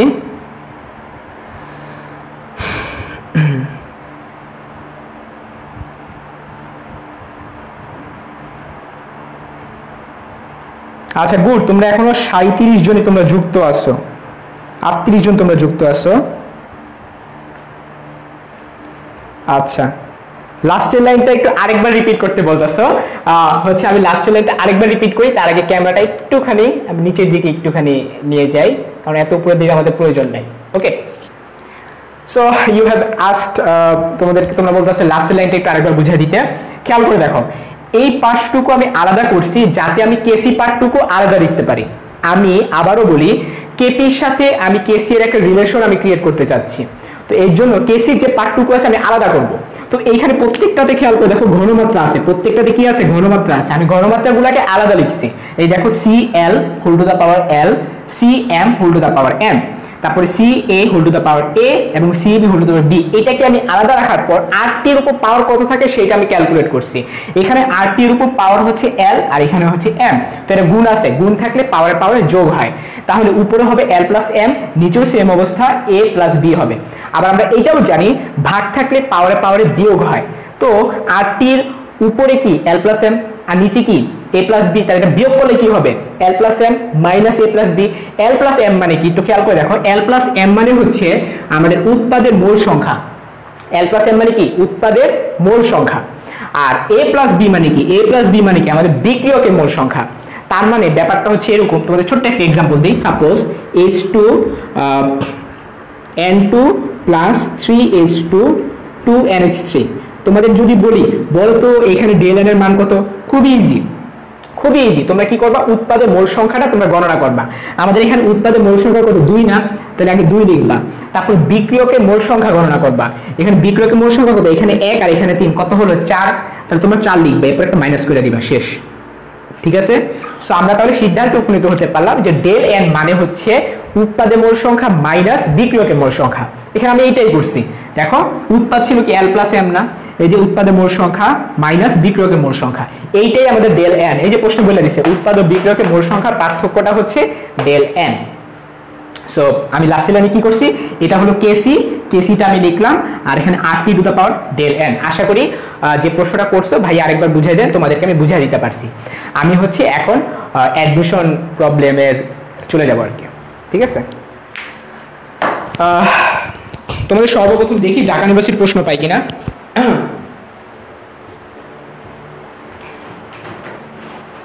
তোমরা লাইভে লাস্ট পর্যন্ত থাকো, কারণ একটা ক্যালকুলেশন হ্যাকস আছে।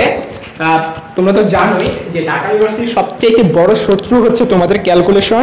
তোমাদের হাতে ক্যালকুলেটর থাকবে না এবং খুব স্বল্প সময়, হ্যাঁ খুব স্বল্প সময়ের মধ্যে আমাদের সলভ করতে হবে।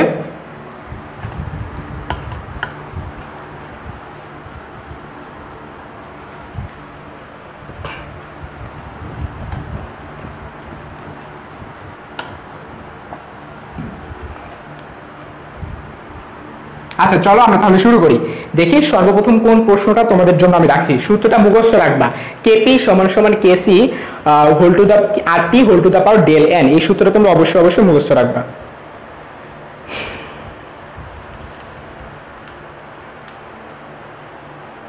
আচ্ছা সর্বপ্রথম আমরা যে প্রশ্নটা সলভ করব, ডেল এন রিলেটেড প্রবলেম আমরা সলভে আগে যাই। হ্যাঁ, ডেল এন, আচ্ছা পাইছি। সর্বপ্রথম প্রশ্নটা হচ্ছে এটা রাজশাহী ইউনিভার্সিটিতে আসছে, রাজশাহী ইউনিভার্সিটি 2018-16-তে আসছে, আর এটা হাজারি স্যারের বইতেও আছে। হ্যাঁ, আমি এখন যে প্রবলেমটা সলভ করাবো এটা হচ্ছে হাজারি স্যারের বইতে আছে। আমি এখন কোথা থেকে প্রশ্নগুলো নিছি, আমি প্রশ্নগুলো নিছি হচ্ছে বিচিত্রা বই থেকে। তোমাদের প্রতি আমার একটা রিকমেন্ডেশন থাকবে, তোমরা যারা HSC 21 আসো 22 আসো, তোমরা দুইটা বেছে রেখে তোমরা হচ্ছে বিচিত্রা বইটা কিনে ফেলতে পারো। ওইখানে ঢাকা ইউনিভার্সিটি, রাজশাহী ইউনিভার্সিটি কুয়েট সব প্রবলেম আছে, তোমরা ওগুলো সলভ করতে পারো। ঠিক আছে, সো আমি শুরু করতেছি। আমাদের হচ্ছে প্রশ্ন 4। ঠিক আছে, সেটা কোথায় আসছে, এটা আসছে রাজশাহী ইউনিভার্সিটিতে। আর ইউ কত সালে আসছে, 18-19-এ আসছে, আবার এটা 16-17-তেও আসছে। ঠিক আছে, কি সেই প্রশ্ন, খুব ইজি। প্রশ্নটা হচ্ছে যে A প্লাস বি, তোমরা এটা আনসার দিবা, আমি আনসার দিব না, তোমরা ABCD আনসার দিবা।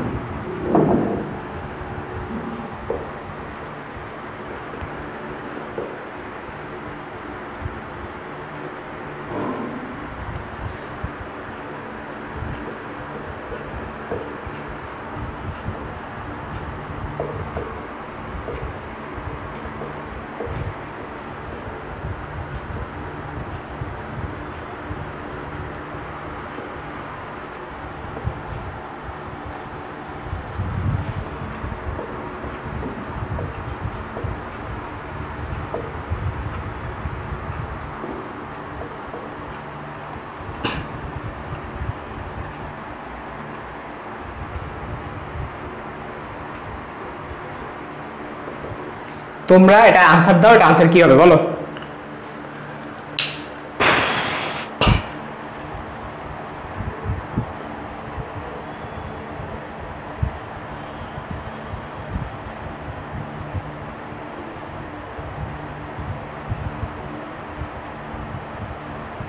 এটা আনসার দাও দ্রুত, এটা তো পারো, তোমরা সবাই পারো।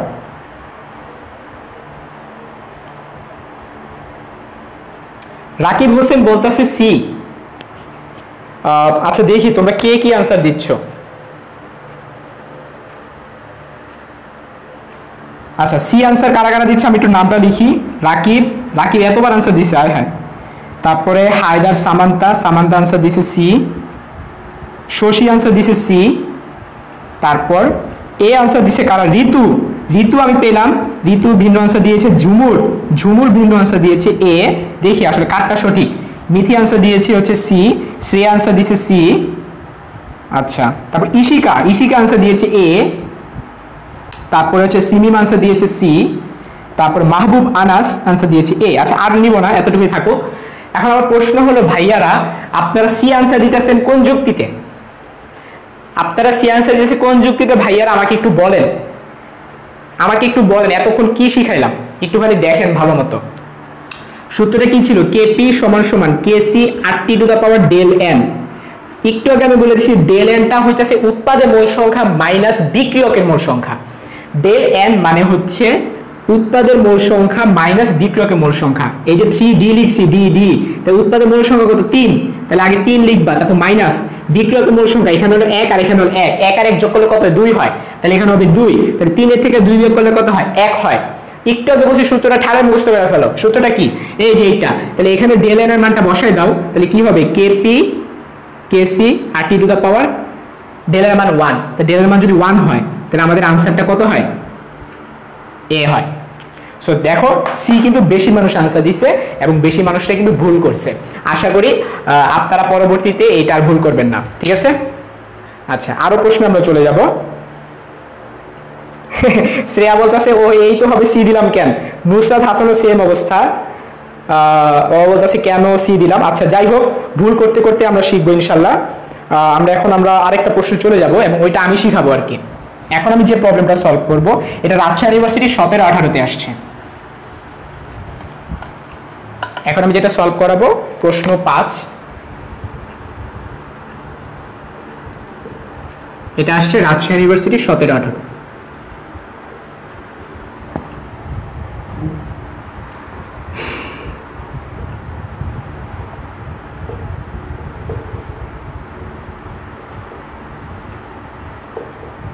আচ্ছা দেখি এইচএসসি 20 কারা আছে? এইচএসসি 20টা এটা পারলে आंसर দিও আগে আগে। আচ্ছা যে পারো সে आंसर দিও, বাট এটা আমি বুঝাবো আর কি, ঠিক আছে? এটা আমি তোমাদেরকে বুঝাবো, বাট কেউ যদি आंसर দিতে ইচ্ছুক হও দিও। সেম প্রশ্ন, এটার ক্ষেত্রে কেপি কেসি এর সম্পর্ক কি?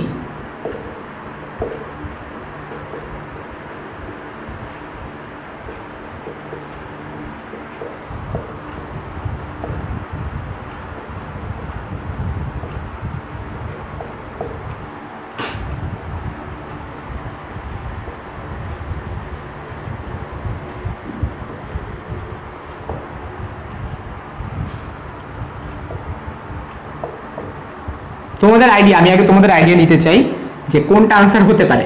আমি বকবো না, এটা ভুল করলে আমি বকবো না, আমি কারণ আমি লিখবো না কে কি आंसर দিচ্ছ।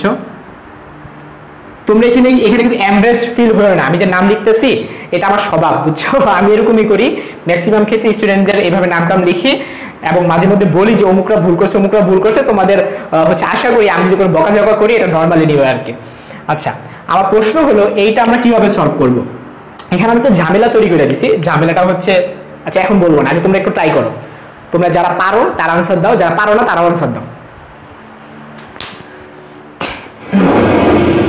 দেখি আইডিয়া, জাস্ট তোমাদের আইডিয়া আমি জানতে চাই কে কি आंसर দিবা।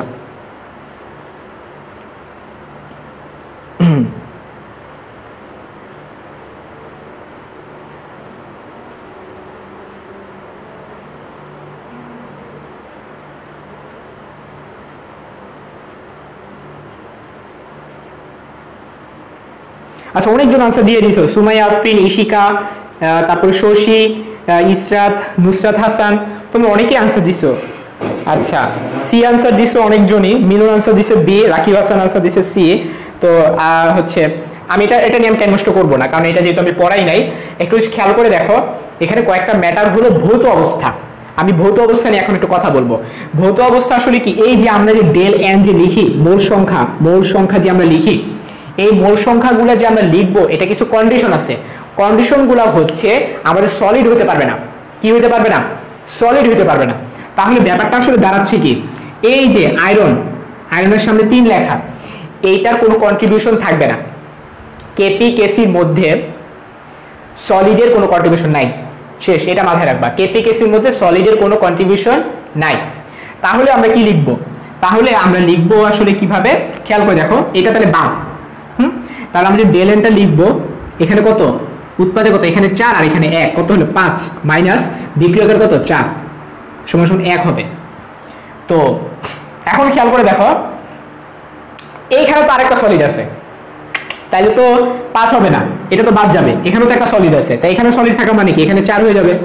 ক্লিয়ার? সো এটা 0 হয়ে যেতেছে। হাই হাই 0 হয়ে যাওয়া মানে কি কেপিএসি সমান হয়ে যাও, কারণ আমাদের ডেল এনটা 0 হয়ে গেছে। তো পাওয়ার 0 হয়ে যাওয়া মানে কি পাওয়ার 0 হয় মানে টোটাল ভ্যালুটাই 1 হয়ে যাওয়া। তাহলে আমরা লিখতে পারি KP is equal to KC RT to the power 0।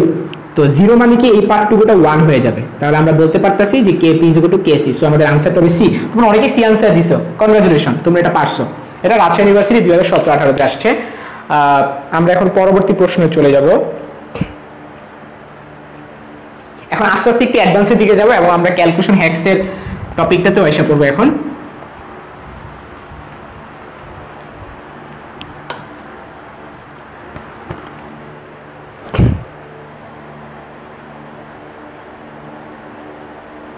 আচ্ছা, তাহলে তোমরা একটা সিদ্ধান্ত উপনীত হতে পারলা কেপি কেসি কখন সমান হয়। ডেল এন এর মান 1 হইলে সরি 0 হইলে তখন কেপি কেসির মানটা সমান হয়ে যায়। ঠিক আছে? আচ্ছা ঠিক আছে, তাহলে ওই প্রবলেমটা আমি একটু খুঁজে বের করি যেটা তোমাদের জন্য রাখছি। ক্যালকুলেটর ছাড়া করাবো একটা স্পেশাল ম্যাথ করাবো। এটা যদিও আসছে অনেক পুরান আদিমকালে, কিন্তু আমি তোমাদেরকে আদিমকাল থেকে নতুন কালে ফেরত নিয়ে আসবো। অর্থাৎ ঢাকা ইউনিভার্সিটিতে আসছে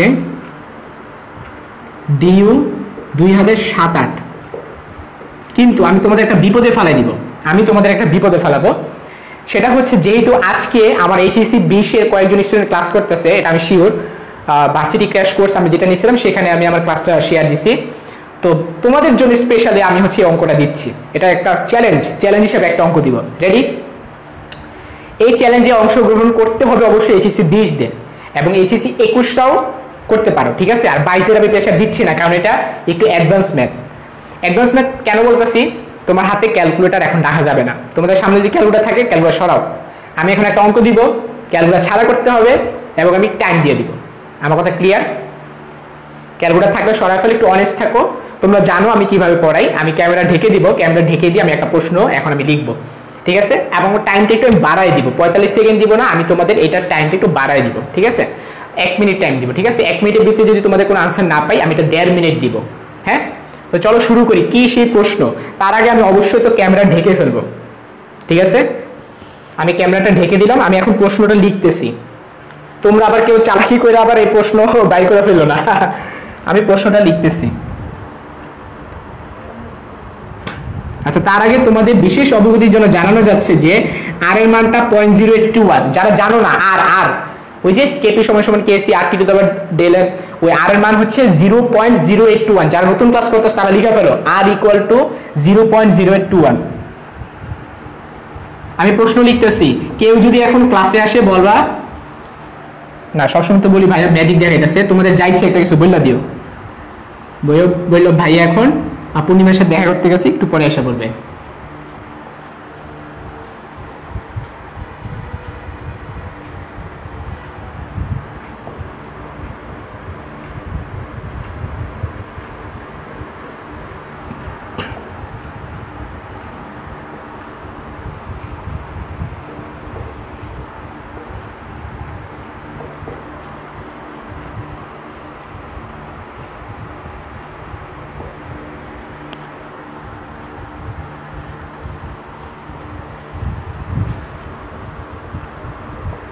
আমার লেখা প্রশ্ন প্রায় লেখা শেষের দিকে। প্রশ্নটা একটু বড়, তো এর জন্য একটু টাইম লাগতেছে।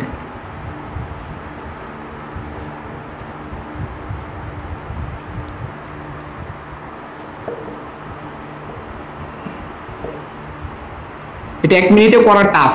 1 মিনিটে এটা করা ভালোই টাফ। তোমাদেরকে এটা 1.5 মিনিট আমি টাইম দিব। এইচএসসি 20 আমি কিন্তু নাম লিখছি, পারতে হইব কিন্তু 1.5 মিনিটের ভিতরে ক্যালকুলেটর ছাড়া। রাকিবকে আমি দেখছি, ঝুমুরকে আমি দেখছি, আর আরো কয়েকজন মনে আছে, সবার নাম দ্রুত দেখা হয় নাই। হ্যাঁ, আমার লেখা প্রায় শেষ। এখন তোমরা আমাকে একটু কমেন্টে বলো তোমরা রেডি কিনা। খাতা কলম নাও, তোমরা ক্যালকুলেটর সরাই ফেলো, আমাকে জাস্ট একটু কমেন্টে বলো রেডি কিনা। রেডি হইলে আমি শুরু করব।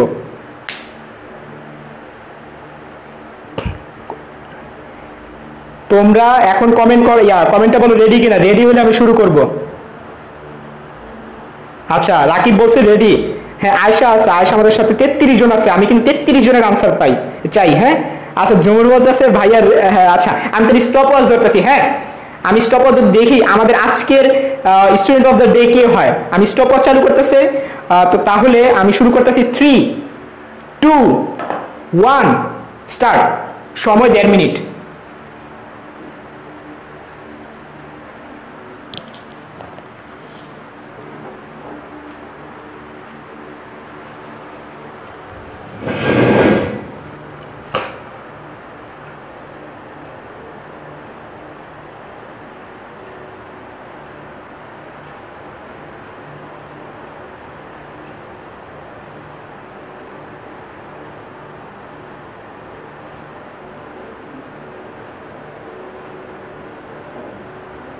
ক্যালকুলেটর ইউজ করলে খবর আছে কিন্তু।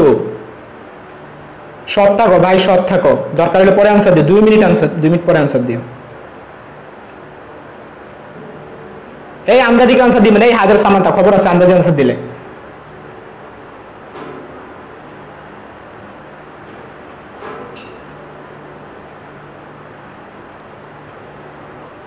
যারা এইচএসসি 22 তোমরা চাইলে ক্যালকুলেটর ইউজ করতে পারো। এইচএসসি 22 তোমরা ক্যালকুলেটর ইউজ করতে পারো, কিন্তু কমেন্ট করো না। কমেন্ট করবা শুধুমাত্র নিজে যদি অঙ্কটা করে থাকো। আমার কিন্তু 1 মিনিট 14 সেকেন্ড শেষ, আমি আর 15 সেকেন্ড টাইম ধরবো। আচ্ছা কয়েকজন দিয়ে কমেন্ট করে ফেলছো, আমি তো খেয়াল করি নাই। রাকিব, আচ্ছা ডি আনসার দিছে কারা কারা সেটা আমি নাম লিখি। রাকিব। মিলন আনসার দিছে হচ্ছে সি। এ আনসার দিছে হচ্ছে মিলন। ঝুমুর দিছে ডি আনসার। তারপরে হচ্ছে সাদিয়া, সি আনসার দিছে হচ্ছে সাহেবা। সাহেবা আনসার দিছে সি। নুসরাত পারিনা, রাকিব ডি। আচ্ছা রাকিব ডি। আফিয়া বিবু আনসার দিছে বি। গুড, আমার এইচএসসি 20 এর তো ভালো স্টুডেন্ট পাইতাছি। মাহবুব আনাস, ও তো আমার HSC 20 varsity crash course student. তারপর আয়েশা আমি ভুলে গেছি তুমি 21 নাকি 20, সরি আয়েশা, তো আয়েশার নামটা লিখে ফেলি। তারপরে সাহেবা তো আনসার ডি দিছো, এই সাহেবা আনসার চেঞ্জ করে ফেলছো। সাহেবা আনসার সি লিখছিল, এখন ডি কেন? বিবু আনসার ডি দিছো, ঠিক আছে। আর কে? আমি একটু সময় যদি ধরি, তোমাদের সময় হয়ে গেছে 2 মিনিট 17 সেকেন্ড। 2.5 মিনিট যাও, 38 সেকেন্ড টাইম, আমি 38 সেকেন্ড দেখার সুযোগ দিব। সোহেল রানা আনসার দিছে ডি, সোহেল। আচ্ছা আয়শা সরি 20, ঠিক আছে। তাহলে এখানে আমার যতজন আনসার দিচ্ছে সব এইচএসসি 20, এখানে সব এইচএসসি 20। এইচএসসি 21 একজন, এইচএসসি 21 একজন কি পারবা না? ইশিকা আনসার দিছে হচ্ছে ডি, ইশিকা। তারপর রাফিয়া, আচ্ছা আমার নামের সাথে মিল আছে, রাফিয়া। আমাকে আগে অনেক পোলা পাইন্ডা আমার ফ্রেন্ড আছে, তাই তো রাফিয়া নামের সাথে চাইতে তো, যাই হোক। এরপর হচ্ছে সিমিম আনসার দিছে ডি। ঋতু, যাক আমি এইচএসসি 21 একটা পাইছি, একজন আমি পেলাম, ঋতু। সাহেবা এখন বলতেছি ডি লাগতেছে। সোহেল রানা, হ্যাঁ সোহেল রানা আনসার দিছিলাম হচ্ছে আফিফা আনসার দিছে হচ্ছে ডি, আফিফা ডি। তারপর মারিয়া আনসার দিছে ডি। রাকিব হোসেন বলতেছে ভাইয়া মিলছে আপনার সাথে। আচ্ছা আর কে আনসার তো সব এইচএসসি 20 দের আজকে প্রাধান্য। এইচএসসি 20টা সব আনসার দিছো, 20টা যদি আজকে আনসার না দাও 21টা কই? 21 মাত্র ঋতু পাইছি, সোহেল পাইছি। আর কে? রাফিয়াকে আমি চিনি না। রাফিয়া তুমি একটু কমেন্টে বলো তুমি কত এইচএসসি কত। সিমিম তোমাকেও চিনি নাই। মারিয়া তোমরা এইচএসসি তোমরা কত একটু বলো। ইশিকা তোমরা এইচএসসি কত আমি চিনতে পারতেছি না। আমি বুঝাই দিব এটা ক্যালকুলেশন হ্যাক্স। আমি কিভাবে এটা 45 সেকেন্ডের ভিতরে করতাম এটা করে দিব। যারা এটা আনসার দিছে ওদের 1.5 মিনিট লাগছে না, 2 মিনিটের মতো লাগছে। আমি 45 সেকেন্ডে করে দিব, দেখবা লাস্ট পর্যন্ত খালি থাইকো। আচ্ছা সাহেবা আনসার দিছে এইচএসসি 21। আর কে আসো? সিমিম তুমি এইচএসসি 21। আচ্ছা আমি আর সময় নষ্ট করবো না। সাব্বিরকে আমি দেখতেছি, সাব্বির ক্লাস করতে আসো, সাব্বির কোনো আনসার দাও নাই। রাফিয়া বিনতে 20। মুনার বলতেছি শিওর ডি, মুনাকে আমি পেলাম। সো আমি আর আনসার নিব না, কারণ তোমরা বুঝে ফেলতেছো ডি এতজন বলতেছে তাদেরটা কি ভুল হবে? তো মারিয়া 21, মুনা 21, ইশিকা 20। আচ্ছা ঠিক আছে, অনেকক্ষণ হয়ে গেল, তো দেখা যাক আসলে কারা জিতছে। হ্যাঁ তো ফার্স্ট অফ অল তোমাদের মেইন টার্গেট ভাই অঙ্কটা পারা না, মেইন টার্গেট হলো ঠিক সময় পারা। এই অঙ্কটা ক্যালকুলেটর হাতে নিলে 30 সেকেন্ডে করা যাবে, 30 সেকেন্ডে। বাট আমার টার্গেট কি? তোমাদের ঢাকা ইউনিভার্সিটির জন্য একেবারে প্রিপেয়ার করা। যে যাতে 45 সেকেন্ডের মধ্যে এটা সলভ করতে পারো। রেডি? আমি এখন শুরু করব কিভাবে, কি সেই টেকনিক, মানে আমার কোনো টেকনিক না, ক্যালকুলেশন, মানে তোমার প্রসেসিং স্পিড, আর কিছু না ভাই। এখানে তোমাদেরকে নতুন করে টেকনিক শেখার কিচ্ছু নাই। আমি ক্যালকুলেশন হ্যাক্সের 6টা টেকনিক দেখাইছি, ওগুলা যারা করবা শেষ। আর কোনো টেকনিক আমি নতুন যত ক্যালকুলেশন হ্যাক্সের ভিডিও বানাই না কেন, ওগুলো নতুন কোনো টেকনিক আসবে না। ওই ঘুরে ফিরে একটু নতুন নতুন নতুন নতুন টাইপের অঙ্ক আসবে, বাট টেকনিক কিন্তু ওগুলাই। তো চলো আমরা শুরু করি। তো ফার্স্ট অফ অল আমরা কি লিখবো, আমরা সূত্রটা লিখবো, ঠিক আছে? তো সূত্রটাতে কেপি এর ভ্যালুটা আমরা লিখবো 32.5। তো 32.5 আমি লিখলাম। তো কেপি সমান সমান কেসি। কেসি কত? কেসির মান কত? 2.5। ওকে, 2.5। এরপর কি আর টি, আর এর মান কত? 0.0821। এরপর টি, টি তো আমরা জানি না, whole to the power del N, del N এর মান কত? 0.5। এখন কথা হলো ভাই এখান থেকে কেমনে টি বের করবো, তাও আবার 45 সেকেন্ডের ভিতরে, তাও আবার ক্যালকুলেটর ছাড়া সম্ভব? একটু মনোবলটা ধরে রাখো, প্রথম প্রথম একটু কঠিন লাগবে, হ্যাঁ, কারণ এইচএসসি 20 সাল দেখছো কেউ দেড় মিনিটের আগে আনসার দিতে পারে নাই। সো এইচএসসি 21-22 তোমরা ভয় পাইও না যে তোমাদেরকে আমি ভয় ধরাই দিছি। আসলে এটা তো 45 সেকেন্ডের করার কোনো প্রয়োজন নাই। এই অঙ্কটা তো মিনিমাম ভাই, আমিও যদি তোমাদের জায়গায় থাকতাম আমারও ভাই 1.5 মিনিট লাগতো তোমাদের জায়গায়, হ্যাঁ, মানে আমি যদি এইচএসসি 20-21 দিতাম আমারও ভাই 1.5 মিনিট লাগতো। এখন 45 সেকেন্ড লাগতেছে তোমাদের অনেক বড় দেখে। তো কথা হলো এই টিটা যদি আমরা বের করতে চাই, আমাদের এই অঙ্কের পিছনে আমরা 1.5 মিনিট টাইম না দিয়ে অন্তত 1 মিনিটের ভিতরে করা ট্রাই করবো। আর অন্যান্য যে অঙ্কগুলো আছে ইজি ওগুলো তাড়াতাড়ি 30 সেকেন্ডের ভিতরে করে ফেলবো। তাহলে হলো কি 30 সেকেন্ডের ভিতরে আমরা যেগুলো করবো কিছু টাইম বেঁচে যাবে, ওই টাইমগুলো আমরা এটাতে অ্যাপ্লাই করবো। আর যদি তুমি খুব ভালো একটা রেজাল্ট চাও, তোমাকে টপে যদি তুমি থাকতে চাও, এই অঙ্কটাও তোমাকে 45 সেকেন্ডের ভিতরে করতে হবে। তাহলে হবে কি, তুমি সব আনসার করার একটা সুযোগ পাবা। ম্যাক্সিমাম কিছু স্টুডেন্টরা হয় কি ঢাকা ইউনিভার্সিটি তারা সব প্রশ্নই পড়তে পারে না। বিশ্বাস, তোমরা যত অঙ্ক করতেছো না এইচএসসি 20টা, তোমরা অনেক পরীক্ষা দিচ্ছ না, পরীক্ষা হলে দেখবা তোমরা অনেকগুলো প্রশ্নই পড়তে পারতেছো না। এটা কারণ কি? এটা কারণ তোমরা কিছু কিছু প্রশ্ন তোমরা ধরে নিচ্ছিলা যে ফিজিক্সে আমি ধরো 20 মিনিটে আমি সব আনসার করবো, দেখবা 25 মিনিট আগে গেল। কেমিস্ট্রি 20 মিনিট আনসার করবো, 25 মিনিট আগে গেল। এই যে 5 মিনিট করে পিছিয়ে গেল, এগুলো তোমার ব্যাকআপ কেমনে দিবা? আচ্ছা শুরু করি। তো প্রথমত কথা হইলো এই যে 32.5 2.5 এটার ক্যালকুলেশনটা আমাদের আগে করতে হবে। এটা কারণ কি, এই পাওয়ারটা শুধু এটার উপর, এই পাওয়ার কিন্তু এটার উপর নাই। খুবই ভয়ঙ্কর একটা বিপদে পড়ে যেটা যদি 0.5 যদি এটার উপর পার থাকতো, তখন আমিও সলভ করতে পারতাম না। আরেকটা কথা বলি, এটা কিন্তু ডিউ 7-8, আমি এটা পাকনামি কইরা ইচ্ছা কইরা ক্যালকুলেটর ছাড়া তোমাদের করাইতেছি। যখন এই প্রশ্নটা আসছিল তখন ক্যালকুলেটর অ্যালাউড ছিল, ঠিক আছে? এটা কিন্তু এমন সালে আসে না যেটা ক্যালকুলেটর অ্যালাউড না। আমি ইচ্ছা করে তোমাদেরকে কঠিন জিনিস চাপাই দিতেছি যাতে তোমরা ওইভাবে প্রিপারেশনটা নিতে পারো। তো 32.5 সাথে 2.5 আমি 1 মিনিটে 1 সেকেন্ড আমি বলে ফেলতে পারবো এটার মান কত। তুমি কি পারবে এটা 1 সেকেন্ডে করতে? মানে এটাকে তুই পাশে নিতে হবে, মানে ভাগ করতে হবে, 2.5 এ ভাগ করতে হবে। তোমরা অনেকে কি করবা, বাচ্চাদের মতো ভাগ শুরু করবা, 2.5 32.5 2.5, তোমরা অনেকে ভাবা শুরু করবা না, মানে নর্মাল ভাগ না, এভাবে করা যাবে না, মাথায় করতে হবে। কিভাবে করবো চলো। তার আগে হুট করে পারবা না, তার আগে একটু প্রিপারেশন নিয়ে যেতে হবে বাসার থেকে। কিভাবে? রেডি। 2.5 মানে কি 25 না? তো তুমি 25-এর নামটা পড়তে থাকো। 25 কি 25 2 50। আমি বলতেছি না পরীক্ষা হলে নামটা পড়তে, তুমি বাসার থেকে প্রিপারেশন নিয়ে যাবা, মানে বাসার থেকে তুমি প্র্যাকটিস ম্যাচ খেলে যাবা, পরীক্ষা হলে তোমার ফাইনাল ম্যাচ। বাসার থেকে তুমি শিক্ষা দেবা যে 2.5 বললে আমি কি 25 চিন্তা করবো, কারণ এইভাবে হিসাব করা খুব ইজি। 25 50 75 100, তার মানে আমি 25-কে 4 দিয়ে গুণ করলে আমার 100 হয়, তার মানে 2.5-কে 4 দিয়ে গুণ করলে আমার 10 হয়। এটা তোমরা সবাই জানো। আচ্ছা, তো এরকম 10 হয় যদি আমি 4 বার 2.5 নিই, তাহলে 20 হবে কখন? 8 বার 2.5 নিলে। 30 হবে কখন? 12 বার 2.5 নিলে। তাহলে 32.5 কত হবে? 13 বার নিলে। আমার কথা ক্লিয়ার? আমি আরেকবার বলি, 2.5 যদি আমি 12 বার নেই, আমি তোমার মাত্র দেখলাম 4 বার হলে 10, 8 বার হইলে 20, 12 বার হলে 30। তাহলে যদি 12 বার আমি নেই কত হয়? 30 আসতেছে। বাট আমার দরকার তো 32.5, তাই আরো 2.5 লাগে। তাহলে কত হবে? 12 না নিয়ে 13 নিয়ে নিলেই তো হয়ে যায়। ক্লিয়ার? আমি এইটা 1 সেকেন্ডে আমি এটা বলে দিতে পারবো। তোমাদেরও ওই প্র্যাকটিসটা বাসা থেকে করে যেতে হবে, ঠিক আছে? আচ্ছা, তাইলে আমি তো কোনো অঙ্ক ছাড়াই আমি ডাইরেক্ট লেখা ফেলবো 169 is equal two 0.0821 into T. তোমরা এখানে আরেকটা তথ্য রাখবে, ভাই আপনি মাত্র বলেন 13 লিখলেন 169, কাহিনী কি আছে? কাহিনী আছে। আমাদের পরীক্ষার হলে এত টাইমও নাই, এত লেখার জায়গাও নাই। তুমি লিখবা কই আমার কও, তোমার কি আলাদা পেজ দিবে? কোনো পেজ দিবে না, অবজেক্টিভের জন্য আলাদা কোনো পেজ দিবে না, তোমাকে প্রশ্নেই লিখতে হবে। প্রশ্নে লিখা প্রশ্ন 12টা বেজে যাবে লিখতে লিখতে। তো এখন আমি আসলে করছিটা কি, আমি পক্ষকে স্কোয়ার করে দিছি, এটা কি 0.5 না? পাওয়ারে 0.5 লেখা মানে হচ্ছে আমি রুট করে ফেলছি। পাওয়ারে 0.5 মানে কি? রুট করা। সো আসলে এইটা লেখা যে কথা আর এইটা লেখা একই কথা। আমার কথা ক্লিয়ার? আচ্ছা, তো 2.5 তো আমি মনে মনে ওখানে নিয়ে নিছি, নিয়ে আমার আনসার আসছে 13। এটা আমার মাথায় আছে, আমি খাতায় লিখবো না, আমার টাইম নেই, জায়গাও নেই। তো 13 এখানে তো আমার মনে মনে 13, বাম পাশে 13, ডান পাশে এইটা, উভয়কে স্কোয়ার করলে এটা 169 হয়ে যাবে না? 13 কে স্কোয়ার করলে 169, আর ডান পাশে রুটটা তো চলে যাবে।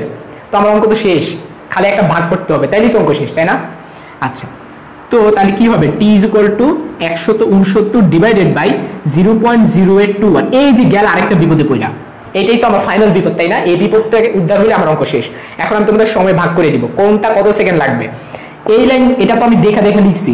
ফার্স্টে মনে করো আমার প্রশ্নটা পড়তে ধরো অনেক টাইম লাগবে, 15 সেকেন্ড টাইম লাগলো, ঠিক আছে? আমার এটা 15 সেকেন্ড টাইমে আমি এটা পড়লাম। তারপরে আমার সূত্রটা মনে করতে ধরো 1 সেকেন্ড, এটা দেখলে বোঝা যায় কোন সূত্র হবে, এটা মনে করার কিছু নাই। এটা লিখতে লিখতে আমার ধরা যাক লাগলো আরো 5 সেকেন্ড, ঠিক আছে? যাও, এর প্রশ্ন আরো বাড়াই দিলাম, তুমি আরো স্লো মোশনে তুমি প্রশ্ন পড়লা। 20 সেকেন্ড, 5 সেকেন্ড, 25 সেকেন্ড। এই লাইন থেকে এই লাইনে যে আমরা আসছি, আমরা মাথায় মাথায় এক লাইন করছি, তারপর আমরা স্কোয়ারও করছি মাথায় মাথায়। সো এই লাইন থেকে এই লাইন আমি যাও ধরে নিলাম 10 সেকেন্ড। সো তোমার কিন্তু এইখানে চলে গেছে 35 সেকেন্ড, এখানে চলে গেছে 35 সেকেন্ড। আর একটা বিপদ, এই বিপদটা তুমি যত তাড়াতাড়ি কাটায় ফেলতে পারবা তত তাড়াতাড়ি তোমার আনসার হয়ে যাবে। এই বিপদটা 10 সেকেন্ডও তুমি আনসার করতে পারবা, তোমার যদি মাথা প্রসেস স্পিড খুব ফাস্ট হয়, আর যদি মিডিয়াম লেভেলের হয় তোমার 20-25 সেকেন্ডও লেগে যাবে, অর্থাৎ তোমার 1 মিনিট লেগে যাবে। আমি বলবো যারা এটা 1 মিনিটে সলভ করতে পারবা তারাও ভালো প্রসেসিং সম্পন্ন হচ্ছে ক্যালকুলেশন পারো। ওকে, তো চলো আমাদের ফাইনাল যুদ্ধটা শুরু করি। তো ফাইনাল যুদ্ধটা হচ্ছে সে আমার ক্যালকুলেশন হ্যাক্সের ওই টেকনিকগুলা, যে 0.02 আমি এত বড় করতে পারি না, আমি 2টা বাদ দিয়ে দিব, আমি এই 2টা বাদ দিয়ে দিব, ঠিক আছে? এখন বাদ দেওয়া মানে কি, আমি হরটাকে ছোট করে ফেলছি না? আমার ছিল 0.0821 ছিল, আমি এটাকে ছোট করে 21 পুরোটা বাদ দিয়ে দিলাম। এখন এটা কিন্তু খুব বড় একটা বাদ দেয় না, কারণ 0.082 পরের ঘর 4 নাম্বার ঘর বাদ দিলে কি আর এমন আসে যায়, ঠিক আছে? বাট আমি তো বাদ তো দিচ্ছি, তার মানে আমি হরটাকে আমি ছোট করে ফেলছি। ওকে, সো আমার আনসারটা বড় হয়ে যাবে। সো আমার আনসারটা অ্যাকচুয়াল আনসার চেয়ে বড় হয়ে যাবে। আমি আবারও বলি, আমি যে আনসারটা বের করবো এটা এক্সাক্ট কারেক্ট আনসার না, এটা আমার পক্ষে সম্ভব না। আমার পক্ষে এক্সাক্ট ক্যালকুলেট যে আনসার আসবে সেটা আমার পক্ষে বের করা সম্ভব না, কিন্তু আমি অঙ্কটা পারবো। কোনটা আনসার আমি বলে দিতে পারবো, আমি দেখে বলে ফেলতে পারবো। দেখবা কেমনে? চলো দেখি। তো আমি তার আগে তোমাদের একটু সাবধান করে নেই যে আমাদের অ্যাকচুয়াল আনসারটা কি হবে। আমাদের অ্যাকচুয়াল আনসারটা হবে, আমরা যে আনসারটা বের করব তার চাইতে কে আমরা কি করছি, ছোট বানাই ফেলছি না? আমরা তো ছোট বানাই ফেলছি, সো আমাদের আনসারটা বড় এসে পড়বে, আমাদের আনসারটা এসে পড়বে বড়, বাট তাহলে আমাদের অ্যাকচুয়াল আনসারটা ছোট। ওকে, আচ্ছা, সো এটা মাথায় রাখো। রাফি ভাই এখন যে অঙ্কটা করবে, কইরা যে আনসারটা বের হবে আসল আনসার হবে তার চেয়ে একটুখানি ছোট। আচ্ছা, তো 0.0208, হ্যাঁ, তো এইটাকে আমরা কি 8/100 লিখতে পারি না? 8/100 লিখতে পারি না? পারি তো। 100 কে উপরে নিয়ে যাও, এই যে 00, আর এখানে কি হবে? এখানে 8 থাকবে। ওকে, আচ্ছা, এখন ব্যাপারটা আসলে কি দাঁড়াইতেছে, 16,900 কে যদি আমরা 8 দিয়ে ভাগ করি, আমরা যে আনসারটা পাবো সেটাই আনসার, কিচ্ছু করা দরকার না, অঙ্ক শেষ। কেমন শেষ দেখবা? 16,900 বাদ দিয়ে দাও, আমি আগাবো, 900 কাজ করবো। 16,000 আগে কাহিনী করো। 16,000 কে 8 দিয়ে ভাগ করলে কত হবে? 2,000 সামথিং। 16,000 কে যদি 8 দিয়ে ভাগ করি 2,000 হয়, বাট ওই যে 900 তো বাদ রয়ে গেল। 900 কে আবার 8 দিয়ে ভাগ করলে কত? 100 সামথিং। দেখছো, আমি খাতা কলম টাচই করতেছি না, অটোমেটিক সব পারতেছি। তারপর 16,900 কে যদি আমি 8 দিয়ে ভাগ করি, আমার আনসার আসবে 2,100 সামথিং। আমি সামথিংটাও বলে দিতে পারবো। কেমনে? 900 ছিল তো, 900 কে 8 দিয়ে ভাগ করলে আমি 800 কে 8 দিয়ে ভাগ করি তাহলে 100 হয়, তাহলে আরো 100 বাকি থাকে। তাহলে আরো 100 কে যদি আবার 8 দিয়ে ভাগ করি কত হয়? 10 থাকে, 10 হলে হয় 80-তে, আরো 20 বাকি থাকে, তার মানে 10 আবার 8 দুগুণ 16, 96, আর 4 বাকি থাকে, তার মানে 12 হয়। তার মানে আমার দাঁড়াইতেছে কত? 112 পর্যন্ত আমি আনতে পারছি, আর 4 বাকি থাকে, 4 মানে কি 8.5। আমি একদম দশমিক পর্যন্ত চলে গেছি, মানে 112 পর্যন্ত আমি আসতে পারছি। সো আমার আনসারটা হবে 2,112। দেখছো, আমি মাথায় মাথায় করে ফেলছি, 2,112.5 হবে আর কি। তো আমার এত তো ডিপে যাওয়া ভাই দরকার নেই। হ্যাঁ, তুমি 2,100 পর্যন্ত আসছো, এটাই এনাফ। অপশন খুঁজো, কই এটা কি 2,100 বাদ, 2,100 বাদ, 2,100 বাদ, শেষ, এটা আনসার। এখন তুমি বলো ভাইয়া আপনি আনসার বের করছেন 2100, কিন্তু এখানে লেখা 2058, কই মিললো না তো। ওই যে ভাই আমি ফার্স্টেই না বললাম আমার অ্যাকচুয়াল আনসারটা একটু ছোট হবে, তো আমার 2100 2058 একটু ছোট করে দাও, শেষ। এখন তোমাদেরকে আরো বিপদে আরো বেশি ফালানো যায়, তো যদি এখানে যদি আমি 2100 সাপোজ 2100 সামথিং লেখা দিলাম, ঠিক আছে, ওইটাও আনসার হবে না, কারণ আমাদের আনসার কি হলো 2100 হচ্ছে ছোট। হ্যাঁ, আমি তোমাদের আরো বড় বিপদে ফালাবো দেখবা, মানে অপশন ওরা যে অপশন বানাইছে এগুলো আমার জন্য কোনো কঠিন না, আমি চাইলে তোমাদের জন্য এক এক্সট্রিম লেভেলের অপশন বানিয়ে দিতে পারবো, তোমাদের মাথার ঘাম ছুটে যাবে।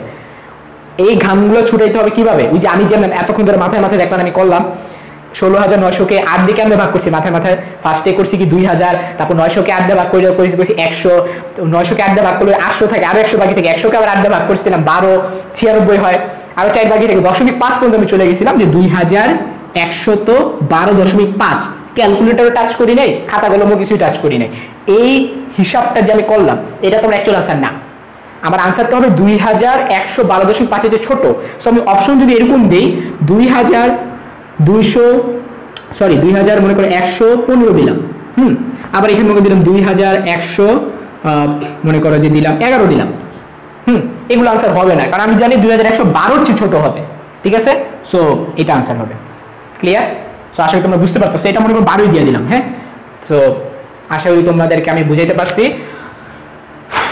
অনেক টাইম লাগছে, বাট আসলে করতে গেলে তো টাইম লাগবে না, কারণ আমি তো এমনভাবে বুঝাইতেছি যাতে এইচএসসি 22টাও যাতে বুঝা ফেলো।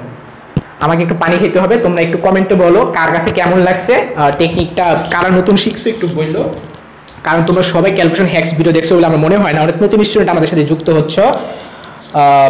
আমি একটু পানি খেয়ে আসি, তোমরা একটু কমেন্টে বলো বুঝছো কিনা।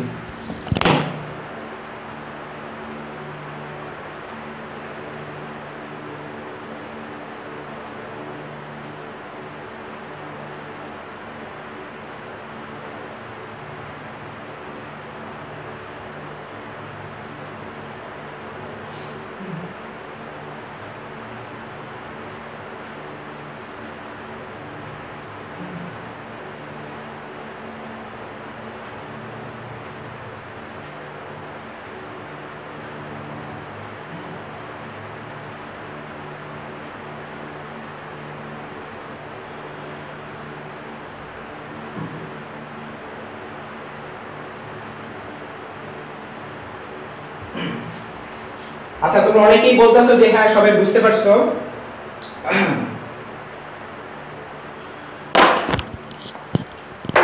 আমি আবারও বলি এই টেকনিকগুলো তোমরা আমি গ্যারান্টি দিয়ে বলতে পারি কোনো ধরনের বই পাবা না, কোনো ধরনের ইউটিউব চ্যানেলও আশা করি পাবা না আমার জানা মতে।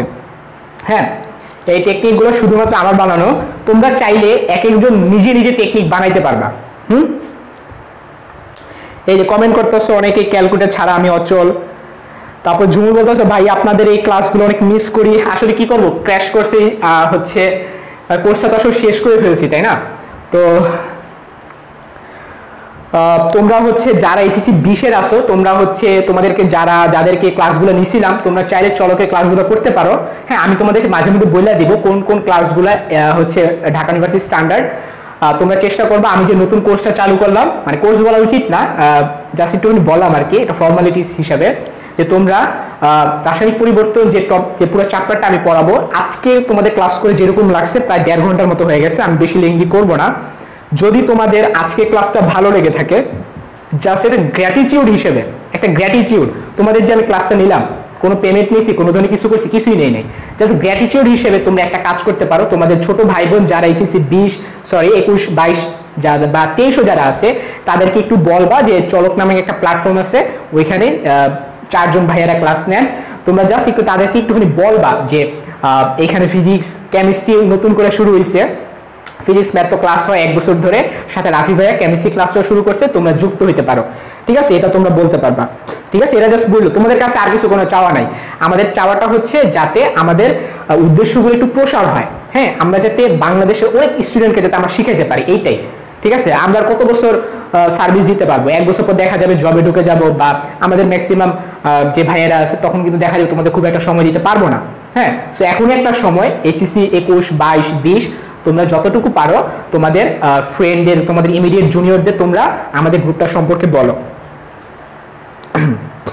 ঠিক আছে। তো যাই হোক, আমাদের সাথে 31 জন যুক্ত আছো। আমি কথা না বাড়িয়ে আমি হচ্ছে এখন চলো অন্য প্রবলেম সলভে চলে যাব। প্রায় 1.5 ঘন্টার মতো হয়ে গেছে।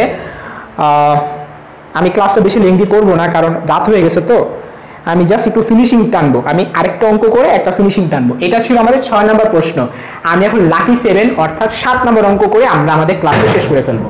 তো 7 নম্বর অঙ্কটা একটা স্পেশাল অঙ্ক বা খুবই সহজ একটা অঙ্ক,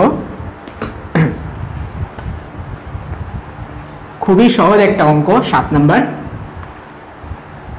আচ্ছা, তার আগে একটু বলে নেই, যদি তোমরা কেউ ফিজিক্স কোর্সে ভর্তি হতে চাও, এইচএসসি 21 এবং 22 দের জন্য, এইচএসসি 20 দের জন্য না, বেচ দুর্নিবারে ভর্তি চলতেছে। তোমরা যদি কেউ নতুন থাকো, যে আজকে নতুন ক্লাস করতেছো, তোমরা জানো না বেচ দুর্নিবারে ভর্তি চলতেছে, তোমরা চাইলে ভর্তি হতে পারো। আচ্ছা, আমি যে একটা প্রশ্ন তোমাদের এখন সলভ করাবো, এটা আসছে একটা, আমি সর্বশেষ প্রশ্নটা কুয়েটের একটা প্রশ্ন আমি রাখলাম। এই কোর্সে বা এই চ্যাপ্টারে আমি শুধুমাত্র ঢাকা ইউনিভার্সিটি প্রবলেম সলভ করাবো তা না, আমি হচ্ছে বুয়েট, রুয়েট, কুয়েট, চুয়েট এই সকল ভার্সিটিগুলোর আমি প্রবলেম সলভ করাবো। আমার কথা ক্লিয়ার? আমি এই চ্যাপ্টারটা জাস্ট তোমাদের একেবারে বেসিক থেকে প্রো লেভেলে নিয়ে যেতে চাচ্ছি, সেই জন্য আমি বুয়েটের প্রবলেমে সলভ করাবো। সো আসলে এটা নাম দেওয়া উচিত ঢাবি প্লাস ইঞ্জিনিয়ারিং, নামটা আমি দিলে সবচেয়ে ভালো হয়। তো আমরা যেটা সলভ করব, এটা হচ্ছে কুয়েটে আসছে 2019-20, অর্থাৎ এটা কিন্তু একটা লেটেস্ট প্রশ্ন। হ্যাঁ, এটা একটা লেটেস্ট প্রশ্ন। কুয়েট কে মানে কিন্তু কুমিল্লা না, ঠিক আছে? আচ্ছা, প্রশ্নটা হচ্ছে A2 প্লাস B2 2AB বিক্রিয়ার সাম্য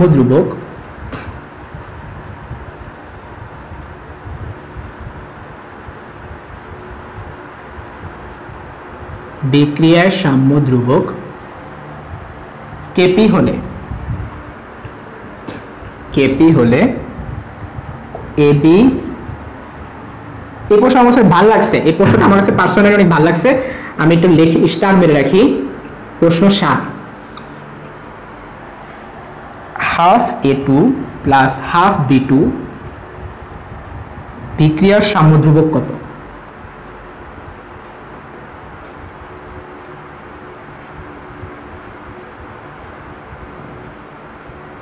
ঠিক আছে, এটা হচ্ছে আমাদের প্রশ্ন। তো চলো এটা আমরা সলভ করা শুরু করি। এটা কিন্তু রিটেনে আসছে, হ্যাঁ, এটা রিটেনে আসে একটা প্রশ্ন। আচ্ছা, তো ফার্স্ট অফ অল আমাদের তো সাম্য ধ্রুবক বলতে কিন্তু কেপি কেসি দুইটাকে বোঝায়, এটা সবসময় মনে রাখবা। সাম্য ধ্রুবক মানে কিন্তু শুধু কেপি না, সাম্য ধ্রুবক বলতে কেপি হতে পারে, কেসি হতে পারে। তোমাকে প্রশ্ন পড়তে হবে এন্ড দেন ওই প্রশ্ন অনুযায়ী তোমাকে আনসার করতে হবে। আমাদের প্রশ্ন এখানে লিখছে কেপি, সো আমাদের এখানে সাম্য ধ্রুবক বলতে শুধুমাত্র কেপি কে বোঝাচ্ছে, কেসি না। এটা হলো প্রথম কথা। দ্বিতীয় কথা হলো, এই বিক্রিয়ার সাম্য ধ্রুবকটা আগে আমাকে বের করতে হবে, বা কেপিটা আমাকে বের করতে হবে। এই বিক্রিয়ার কেপি আমরা কিভাবে বের করব? সেই রুলস তো তোমরা আগে থেকে পারো, যে ফার্স্টে একটা আংশিক চাপ আমরা লিখবো। তো আংশিক চাপটা কার লিখবো? উৎপাদের আংশিক চাপটা আমরা আগে লিখবো। তো উৎপাদ কে? এবি। তো এবি এর আংশিক চাপকে আমরা কিভাবে লিখতে পারি? পি লিখে নিচ্ছি, এবি লিখবো, ঠিক আছে? এবি লিখবো, ঠিক আছে? এরপর পাওয়ারে কি হবে? থার্ড ব্র্যাকেট কিন্তু দেওয়া যাবে না, থার্ড ব্র্যাকেট দিলে কিন্তু ভুল হবে। তো পাওয়ারে কি হবে? 2 হবে। তো পাওয়ারে আমি একটা 2 দিয়ে দিলাম, ডিভাইডেড বাই আমাদের বিক্রিয়কের আংশিক চাপের যে ভ্যালুগুলা সেগুলো আমরা লিখবো। তো আমাদের বিক্রিয়ার আংশিক চাপকে A2, তাহলে পি A2। হ্যাঁ, উপরে কিছু লিখবো না, কারণ আমাদের পাওয়ার এখানে যে মোল সংখ্যা আছে, মোল সংখ্যাটা হচ্ছে 1, দ্যাটস ওয়াই আমি উপরে কিছু লিখবো না। তো এরপরে কত? B2। তাহলে কি লিখবো? Into P B2। এখানেও সেম, পাওয়ার কিছু লিখবো না। এখন এখানে কোনো কাজ নেই, শেষ, এতটুকু করে রেখে দাও। এটাকে আমি 1 দিয়ে রেখে দিলাম। এরপরে আসো এই বিক্রিয়াটা, একটু অদ্ভুত না? এই বিক্রিয়াটা আসলে সেমই, কিন্তু পুরাটাকে আগে দুইটা ভাগ করছে, ভাগ করে উল্টাই দিচ্ছে, ভাগ করে আমাদের বিক্রিয়ক এবং উৎপাদটা জাস্ট ইন্টারচেঞ্জ করে ফেলছে। তো যাই করুক না কেন, আমি এটারও সাম্যযোগ বের করতে হবে। তো এটা সাম্যযোগটা আমরা যদি বের করতে চাই, আমি এটাকে কেপি, এটা কেপি 1 নাম দিলাম, এটাকে কেপি 2 নাম দিলাম। তো চলো এটা সাম্যযোগকে আমরা আমাদের রুলস অনুযায়ী বের করব। এটারও সাম্যযোগটা আমরা আমাদের রুলস অনুযায়ী বের করব। আচ্ছা, তো এখানে এটুর আগে কত? হাফ লেখা না? তাহলে কি হবে? পি A2 উপরে কি চলে যাবে? পাওয়ারে হাফ চলে যাবে, হাফ। হাফ মানে তো বুঝো রুট আর কি। আবার B2 ক্ষেত্রে সেম ঘটনা ঘটবে, ইনটু পি B2 পাওয়ারে হবে হাফ, ডিভাইডেড বাই এখানে কি পি AB পাওয়ারে হবে কত? 1। এখন দ্য কোশ্চেন ইজ ভাইয়া how we can relate this to equation, আমরা কিভাবে দুটো ইকুয়েশনকে রিলেট করব। দেখো একটু মাথা খাটাও, কুড়িটি আসছে যেমন তেমন অঙ্ক না, ঠিক আছে। তো এই জিনিসটাকে যদি আমরা স্কোয়ার করি, খেয়াল করে এটার সাথে মিলা যায়, মিলে মানে হুবহু মিলে না, উল্টা হয়ে মিলে। আমি আবারও বলি, এটা মাথা খাটানোর কিছু জিনিস ভাই। এটাকে স্কোয়ার করবো আমরা, স্কোয়ার করলে কি হবে দেখো, আমি করি, করলেই বুঝবা। এই হাফটা চলে যাবে, যেহেতু আমরা স্কোয়ার করতেছি, আমরা স্কোয়ার করলে হাফ আর স্কোয়ারে কাটাকাটি চলে যায়, তাহলে কি হবে PA2 into PB2 divided by, এটা স্কোয়ার হচ্ছে, তাহলে PAB এর হোল স্কোয়ার। ওকে, এখন খেয়াল করো এইটার সাথে এটা কিন্তু মিলা গেছে, কিন্তু উল্টা হয়ে গেছে, উল্টা, এটার কি উল্টা না, তাহলে আমি এটাকে কি লিখতে পারি, তোমরা ডান পাশে কি দেখতে পাচ্ছ, হ্যাঁ, তাহলে আমরা কি লিখতে পারি KP2 এর হোল স্কোয়ার সমান সমান, এই জিনিসটা আসলে এই জিনিসটার উল্টা বা রেসিপ্রোকাল 1 ভাগ KP1, ঠিক আছে, এটাকে জাস্ট উল্টায় দিব, 1 ভাগ KP1। এখন আমি বের করব কোনটা, আমি বের করব কি দ্বিতীয় বিক্রিয়ার সাম্যদ্রব্যক না, মানে KP2 বের করব। তাহলে KP2 যদি বের করতে চাই আমাকে উভয়পক্ষকে রুট করা লাগবে, তাহলে কি হবে KP2 সমান সমান 1 divided by root over KP1। টানটানা, অঙ্ক শেষ, এটাই আমাদের আনসার, ঠিক আছে। সো তোমাদের অনেকের হচ্ছে ক্ষুধা লেগে যেতে পারে, অনেকে ঘুম লেগে যেতে পারে, তো আমি চাইলে আরো ক্লাস নিতে পারবো, বাট হচ্ছে বাট মনে হয় খুব বেশি লেংদি ক্লাস নেওয়াটা উচিত হবে না। হ্যাঁ, আমারও এমনিতেও খুব ক্ষুধা লাগছে। যাই হোক, তো তোমাদের একটু বলে নেই, এখন থেকে কিন্তু আমি ক্লাসে নিয়মিত হচ্ছি, অর্থাৎ তোমরা আমাকে প্রায় দেখবা চলক আমি ক্লাস নিচ্ছি।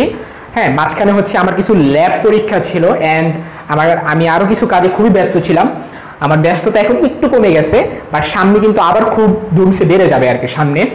এই যে কয়েকদিন আমি পারি, এই কয়েকদিন একটু ধুমসে হচ্ছে তোমাদের কিছু ক্লাসগুলো নিয়ে নেই, এবং তোমাদের একটু ঘোষণা আমি প্রত্যেক দিন ক্লাসে বলে দিব, নেক্সট কবে কি ক্লাস দিব সেটা আমি রুটিন আকারে বলে দিব। সো জাস্ট তোমাকে আমরা লাস্ট একটু বলো এই অঙ্কটা বুঝছো কিনা, বুঝলে আমি ক্লাসটা শেষ করবো, জাস্ট 2-3টা লাইন কথা বলে আমি ক্লাসটা শেষ করে ফেলবো, মানে নেক্সট কবে ক্লাস নিব, কি ক্লাস নিব সেটা। 1.5 ঘন্টা হয়ে গেছে।